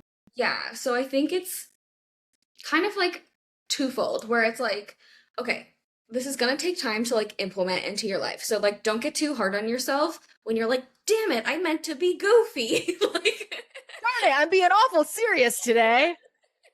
Darn it. so like things take time to like Yeah. reprogram into your brain.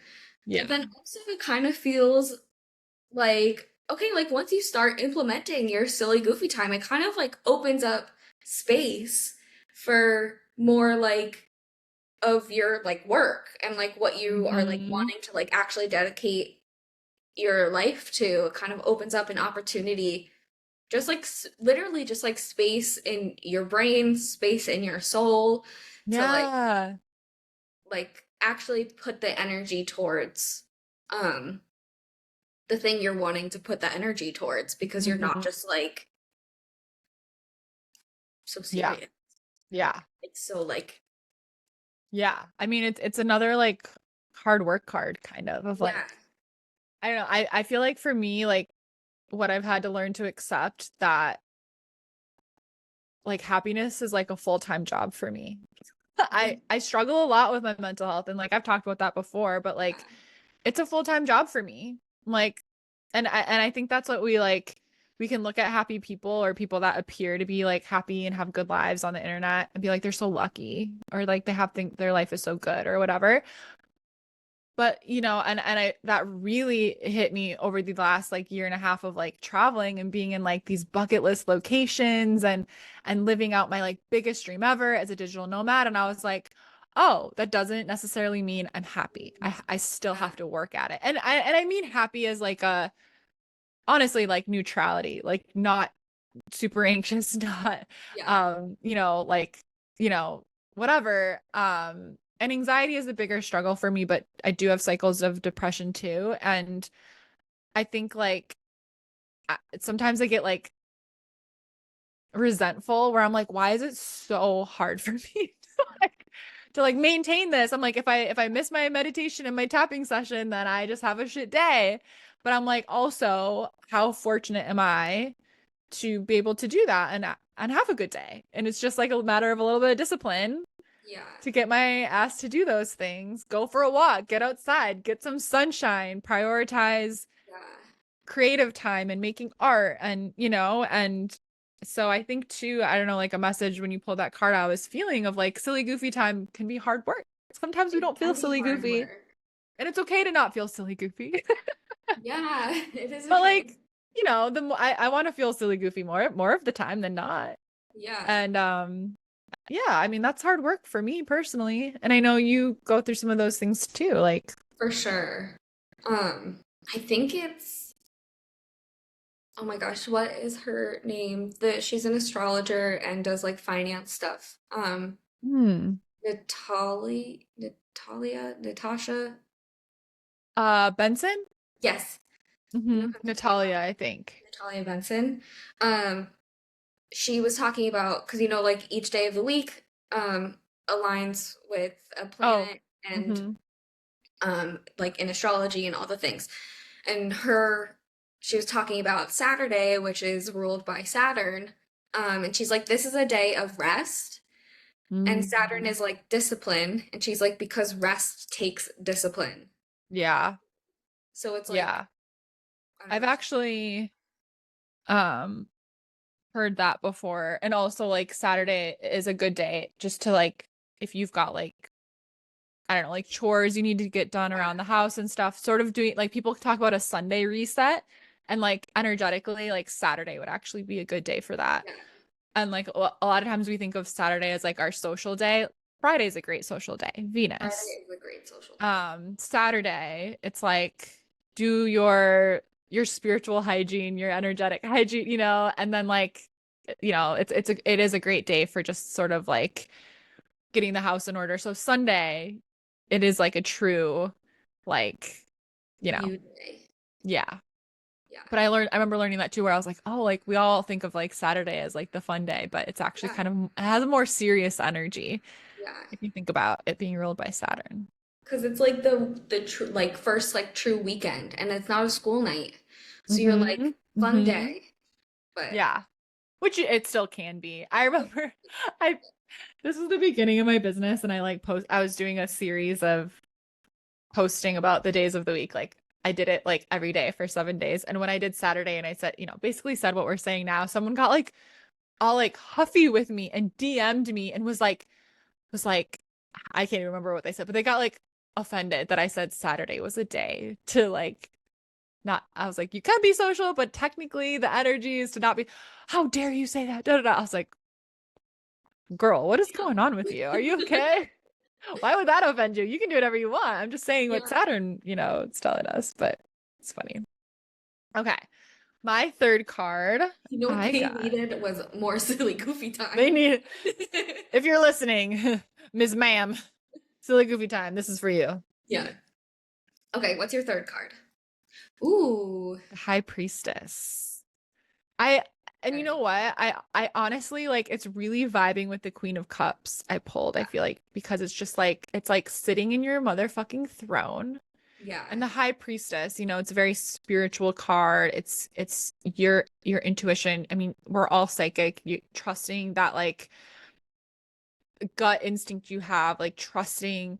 And this what really like she is facing forward. Like the queen, you're seeing like a side profile, but this is just like I don't know, I just feel like this is like looking at your life and taking command and like on a spiritual, like psychic level, like trusting what comes through Yeah. and like honoring that.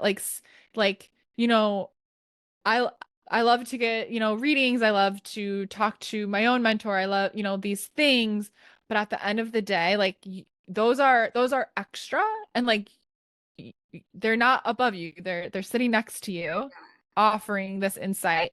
But like at the end of the day, like you have that within yourself. I feel like the high priestess often comes up for me when it's like, can you just like look inside and see yourself as the authority on this shit? Like, stop looking outside of yourself. Stop asking for the motherfucking signs. We showed you 1111 3 times today.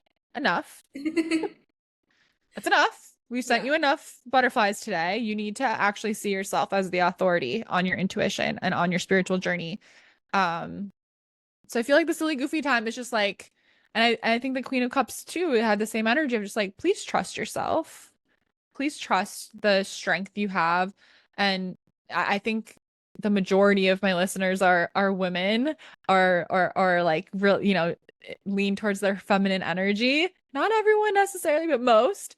And so it's like trust the strength in the feminine side of you. And regardless, we all have feminine and masculine energy. So I feel like it's like trusting the strength in that and allowing it to lead is a Yeah. big thing for silly goofy time. Yeah. I kept like I have a really hard time trusting myself. That's like one of my Mm, biggest challenges. And every time I pull cards on um like how can I trust my intuition? Like how can I tap into my intuition? It's literally there was one time I think I pulled um maybe it was like the chariot and the high priestess and it's always just like trust yourself. And I'm like, "Okay, but how?" how? I need And they're more like, "Just do information. it. Like stop asking us. You're so annoying." Leave us alone. Like they literally How? can't say this anymore. Like you gotta just trust it. And I'm like, ugh. Okay. Did you switch cups? This one's water, the other one was coffee. Okay. I was like, oh, I also intend to rhinestone this entire thing. Stay that tuned. would be cute. Yeah, stay tuned. Yeah. Next week's episode. I don't know if I'll have it done next week. Maybe in a couple of weeks. Okay. Okay, what's your final card? My final one is the Two of Cups, and Mm, it came out in reverse. wands. You said That's what I cups. meant.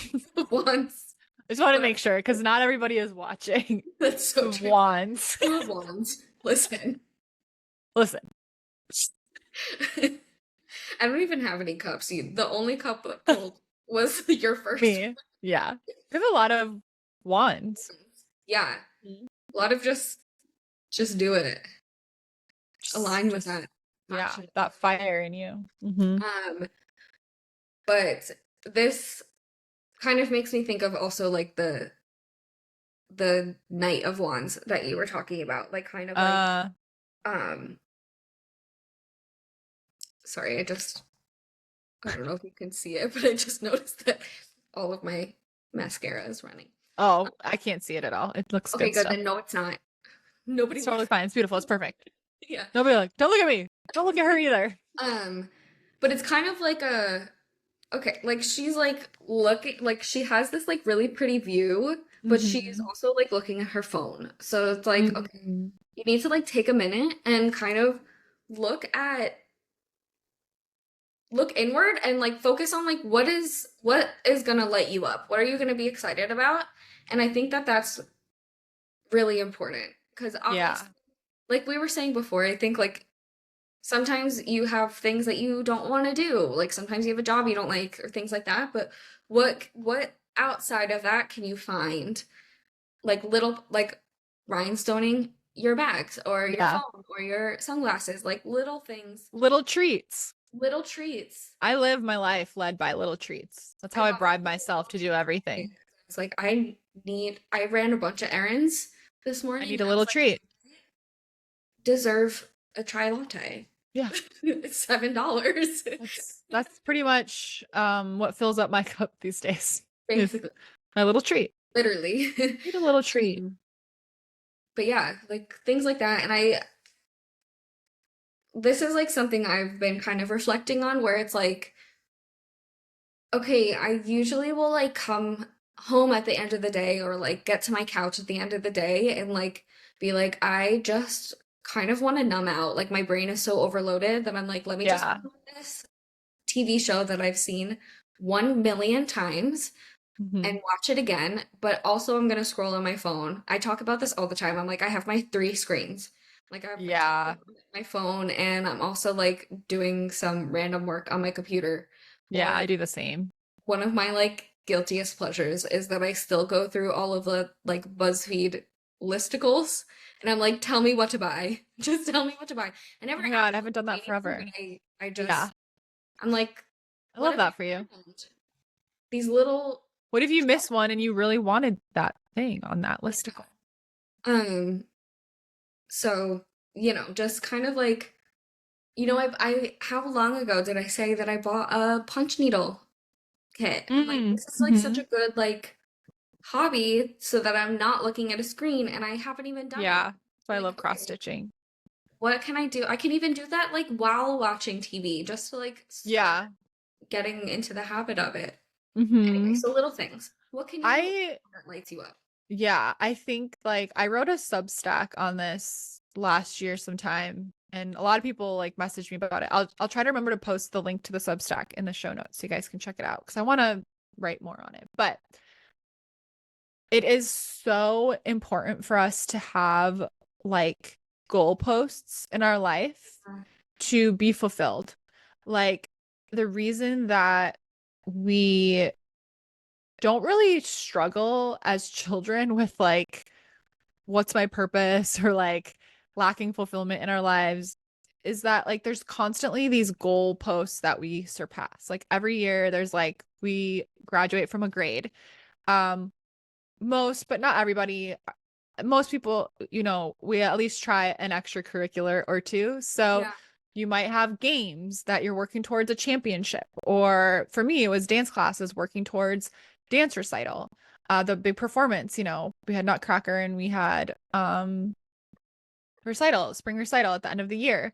Then we had summer and then we started a new grade. And there were all of these goalposts in our life, these check marks that we were like, I did that. I moved on to the next step.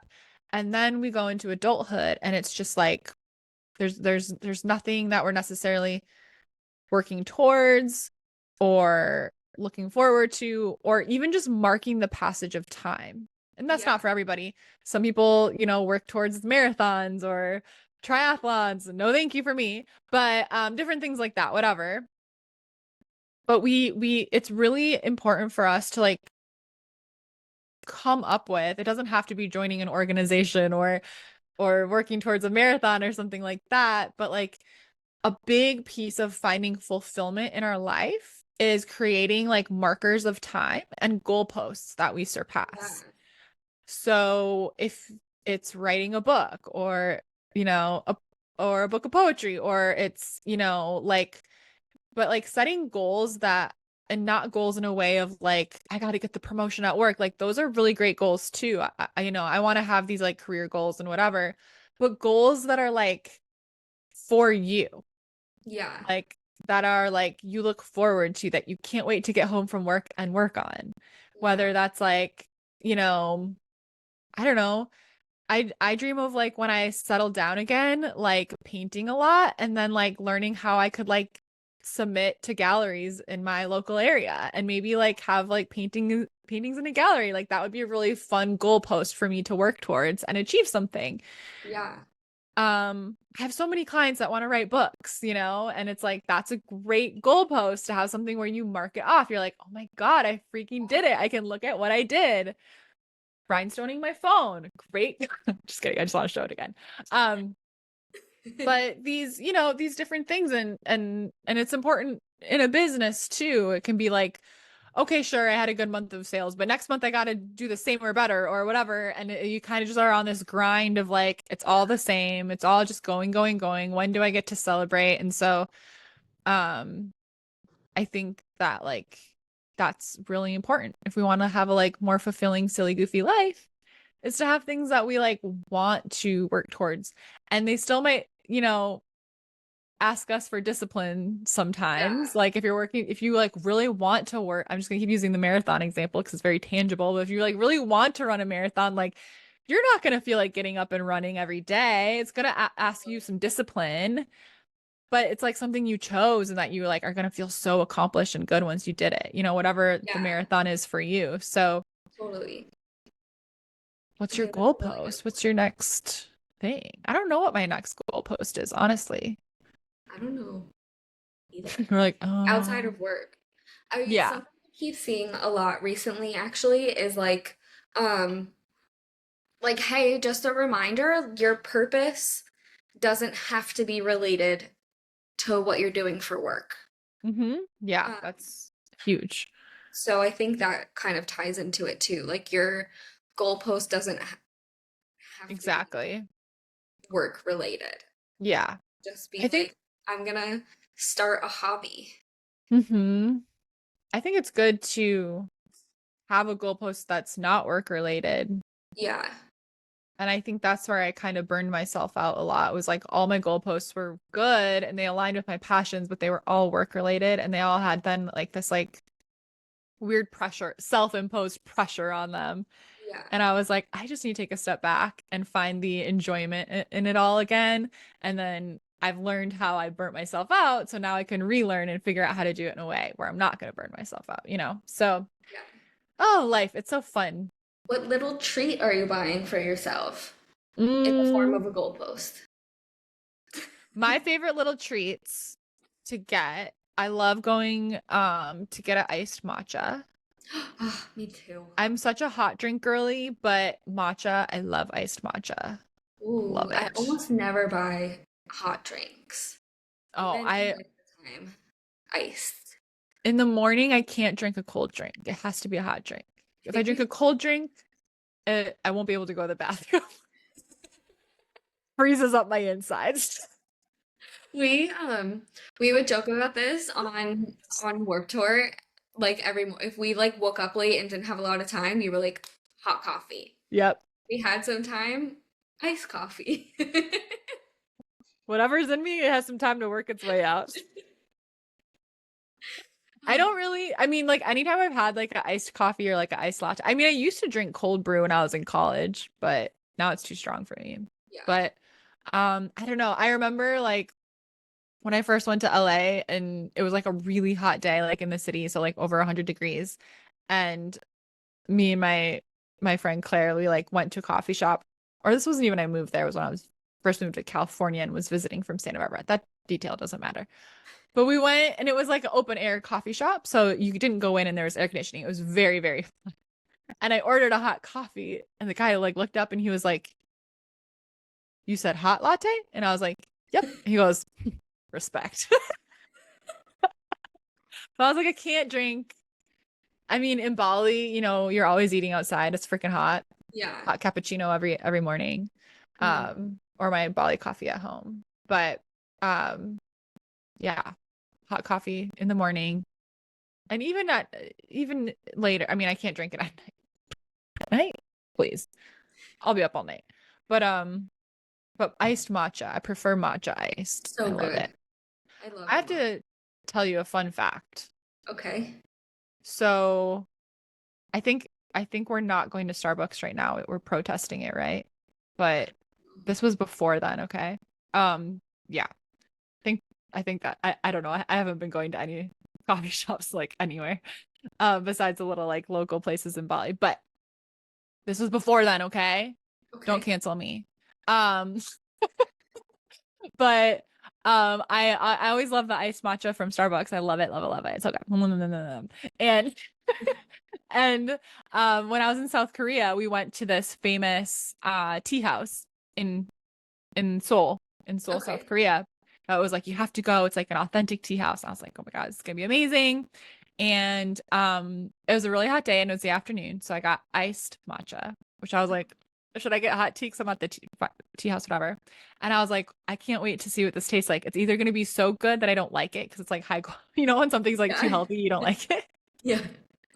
You're like, I'm wait, like, where's or the it's gonna be like the distillate? best thing I've ever had, and it's gonna ruin all other matcha. Like this could go either way. It tasted.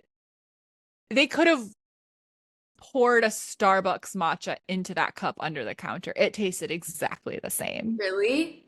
Yeah, exactly the same. No difference. And I was like, I think that's is that's that interesting. disappointing? Yeah. I was like, I don't know if that's good or bad. I mean, I think it's good. It was delicious. I love Starbucks matcha. I And I had it at the tea house. I was like, they were like, how is it? I was like, oh my God, it's so good. It tastes exactly like Starbucks. I heard what I said and I was like, don't tell anybody else. they're like, get out. Get out. No, it was to my cousin, but I didn't tell them that. Like, where do you source this? Starbucks? They're like, They've got the same guy, the same matcha guy. I I like putting chai into my matchas. Ooh. It's very good. I will say a man at Starbucks told me to do that, Hmm. and I haven't been able to not do it since. Wow. Okay, I'll have to Yeah. try that. I I don't like hype yeah, it up too much, but it's pretty good. I'll try it. But that'll be my next little treat. Yeah. Getting a matcha chai, a chai matcha. Did you know that chai just means tea? It's not actually a type of tea. The word chai just means tea. So when we say chai tea, we're saying tea tea. I learned that. So chai is the word for tea in both. Well, I learned this in India, but it's chai is also the word for tea in Russian. Chai. Oh, I did know that, but it's like it doesn't have like a funky A or an I or something. Yeah, the Russian alphabet's different. Yeah. So Yeah. the chai, like the ch sound is one letter and it's like an upside down H. Yes. Yeah. I was doing Russian on Duolingo for a little while You because were? yeah, because I like deep dove last year Uh-huh. into like Ancestry. If you go on ancestry.com, they have a Are 14 you day Russian? trial. Russian and Ukrainian. So I started doing like Russian and Ukrainian on Duolingo, and then Yeah. I gotta do one of these at a time. Like they're it's too confusing to try and do Yeah. both. And And the different letters. yeah, um, and then like I'm also Italian and other things, but I like deep Oh. dove into it. But yeah, 14-day free trial. I found so like eight great grandparents back. It Mine was did I crazy. did it a few years ago. I could try again. It didn't go back that far. My dad's family wasn't on there at all. I was like, are you guys like spies or something? Yeah. You're like, wait a minute. There was nobody.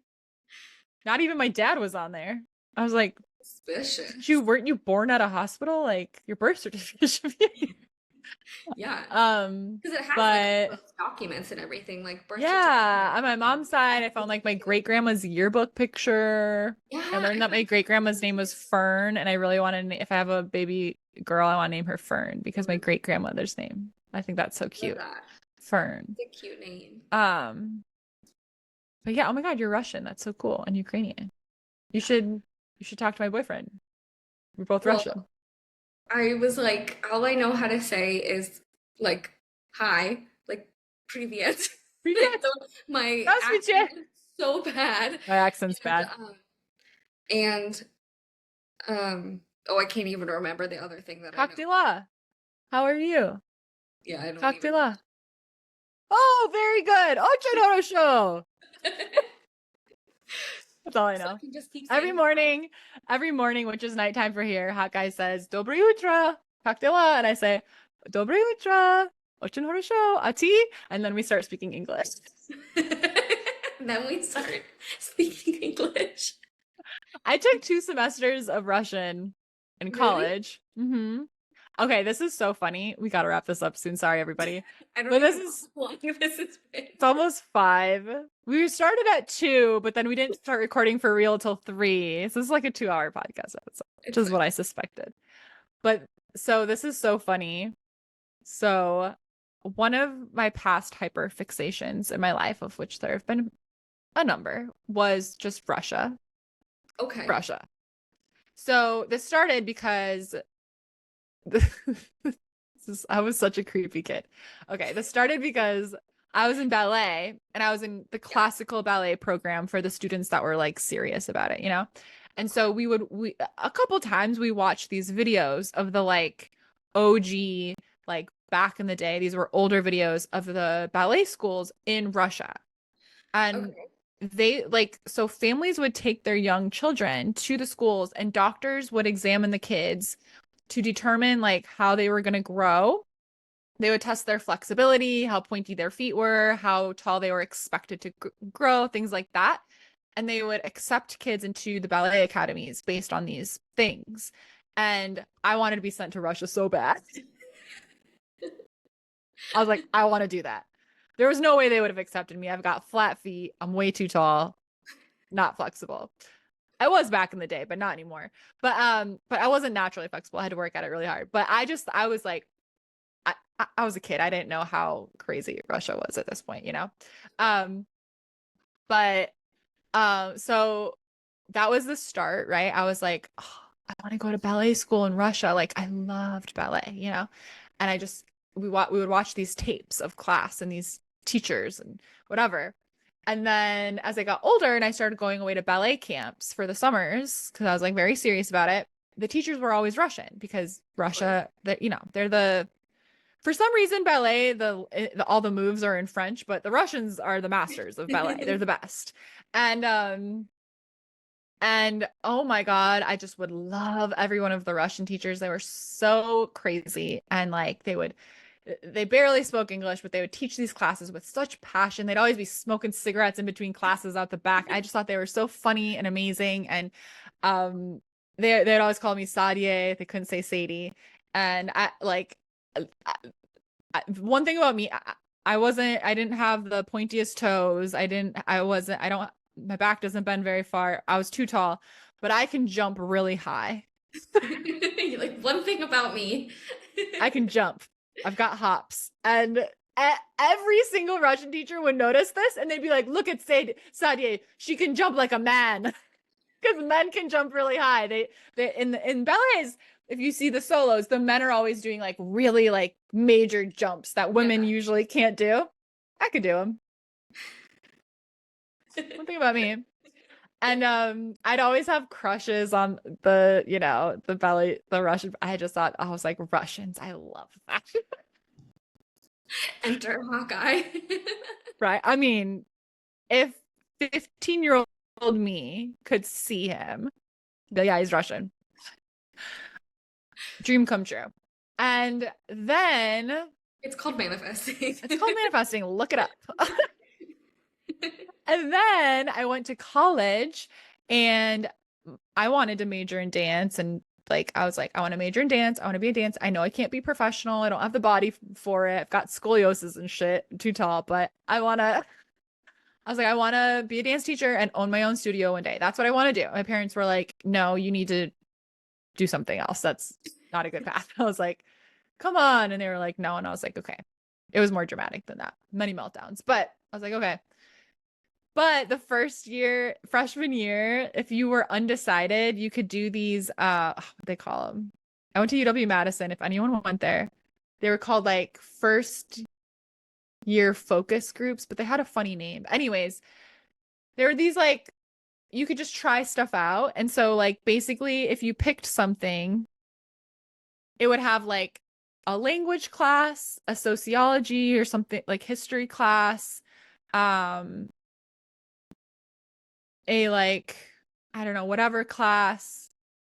And so, anyways, me being me, the closest association I had to my love for ballet was my love for Russia.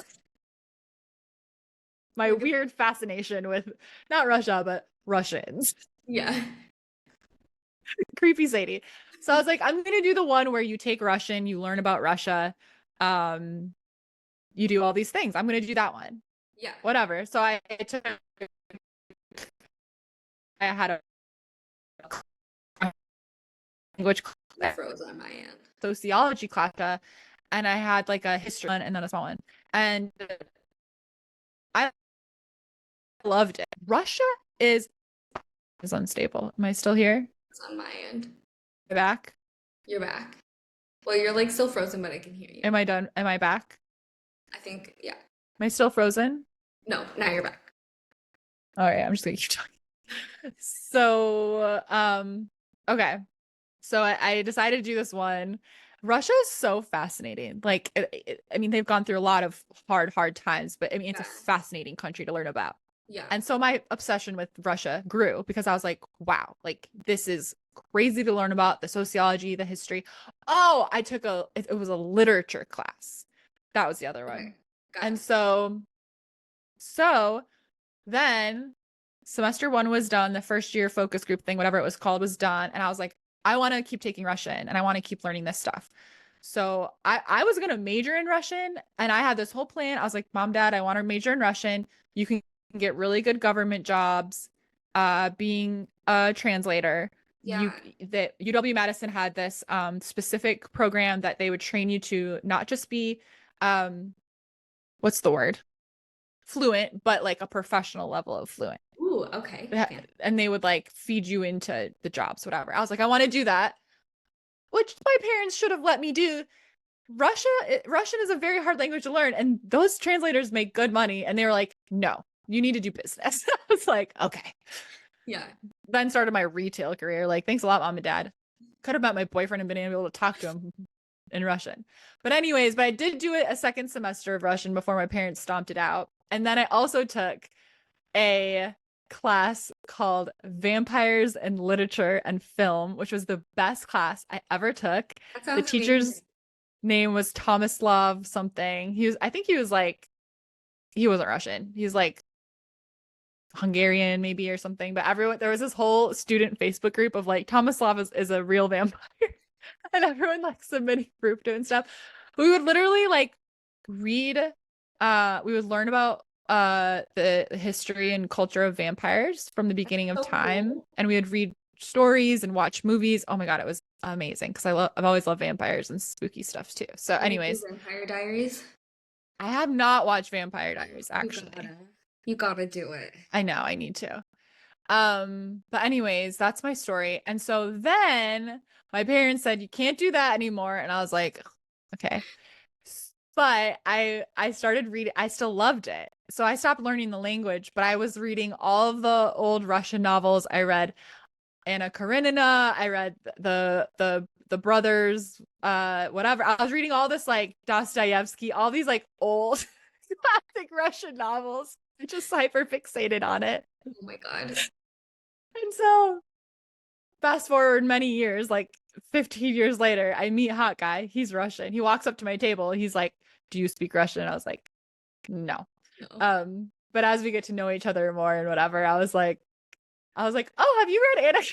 I'm like, "Did you ever read this book? Did you ever read The Idiot? Did you ever read, whatever?" He's like, "Why have you read more Russian novels than I have?" And he's like, "Why do you know so much about my country?" I'm like, "I'm gonna be honest with you. I really, really like Russia. It's been one of those things I've just like to learn a lot about in my life. It's just fascinating. It's really Yeah. an interesting place." We were just talking about it again. I was like, and I was right. He was wrong because he was talking about Siberia, and I was like, oh, the prison camps in Siberia, and he was like, no, and I was like, yes, there are. He's like, no, there's not, and he didn't understand what I was saying by prison. He didn't know what that word was. That's why he said I was wrong. And then once we figured out, he's like, oh yes, you are right. Because he said he lived in Siberia at one point, and I was like, did you go to prison? And he was like, what? Mostly people don't live there, right? Anyways, manifested my Russian boyfriend, except he doesn't want to go back to Russia. So I mean, someday, yeah, when the war is over, and he doesn't want to go back because he could be called to the military and he doesn't want that to yeah. happen. So, anyways, 2 hours later. Pam, tell us your social media. Tell us your offerings. Tell us where we can find you. Yeah, you can find me on the TikTok and Instagram Mm-hmm. at Velvet Snake Oracle. Also Threads, if anybody uses Threads. Mm-hmm. Um, and I have tarot readings available. I have two options. There's one one-on-one Zoom call like this, Love. which is more like in-depth, longer conversation for us to really like dive into what you're looking to get clarity on, um, discuss, vibe out your options, Mm-hmm. embrace your weird and whimsical, Hell live yeah. an authentic life.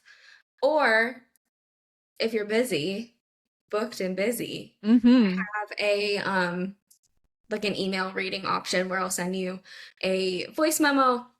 We'll talk first over email about what you're looking to get your reading on.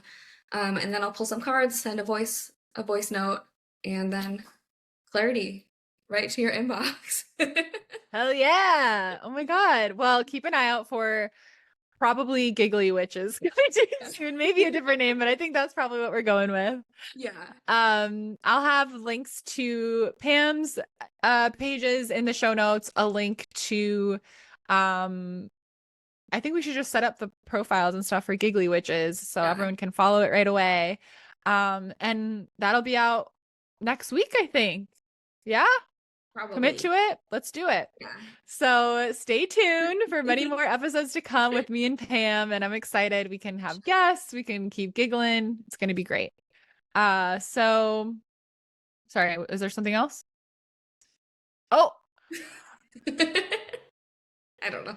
yay! Go Pam! We're doing the Zoom react the Zoom emojis if you're not watching. We did it! Everyone give Pam a round of applause because she was a little nervous doing her first podcast episode, but Thank this you. was so great. I had so much fun. I hope everyone listening did too. Yeah. Um, if you are on YouTube watching Rebel Witch Show, stay subscribed to this channel because I'll be dropping master classes every week or so from my membership vault. So you can still tune into that, but we'll be creating a new page for Giggly Witches. Follow us on socials, and of course, follow me at I am Sadie Olson on everything, Magick with Sadie on YouTube. And thanks everyone for listening. Bye. We did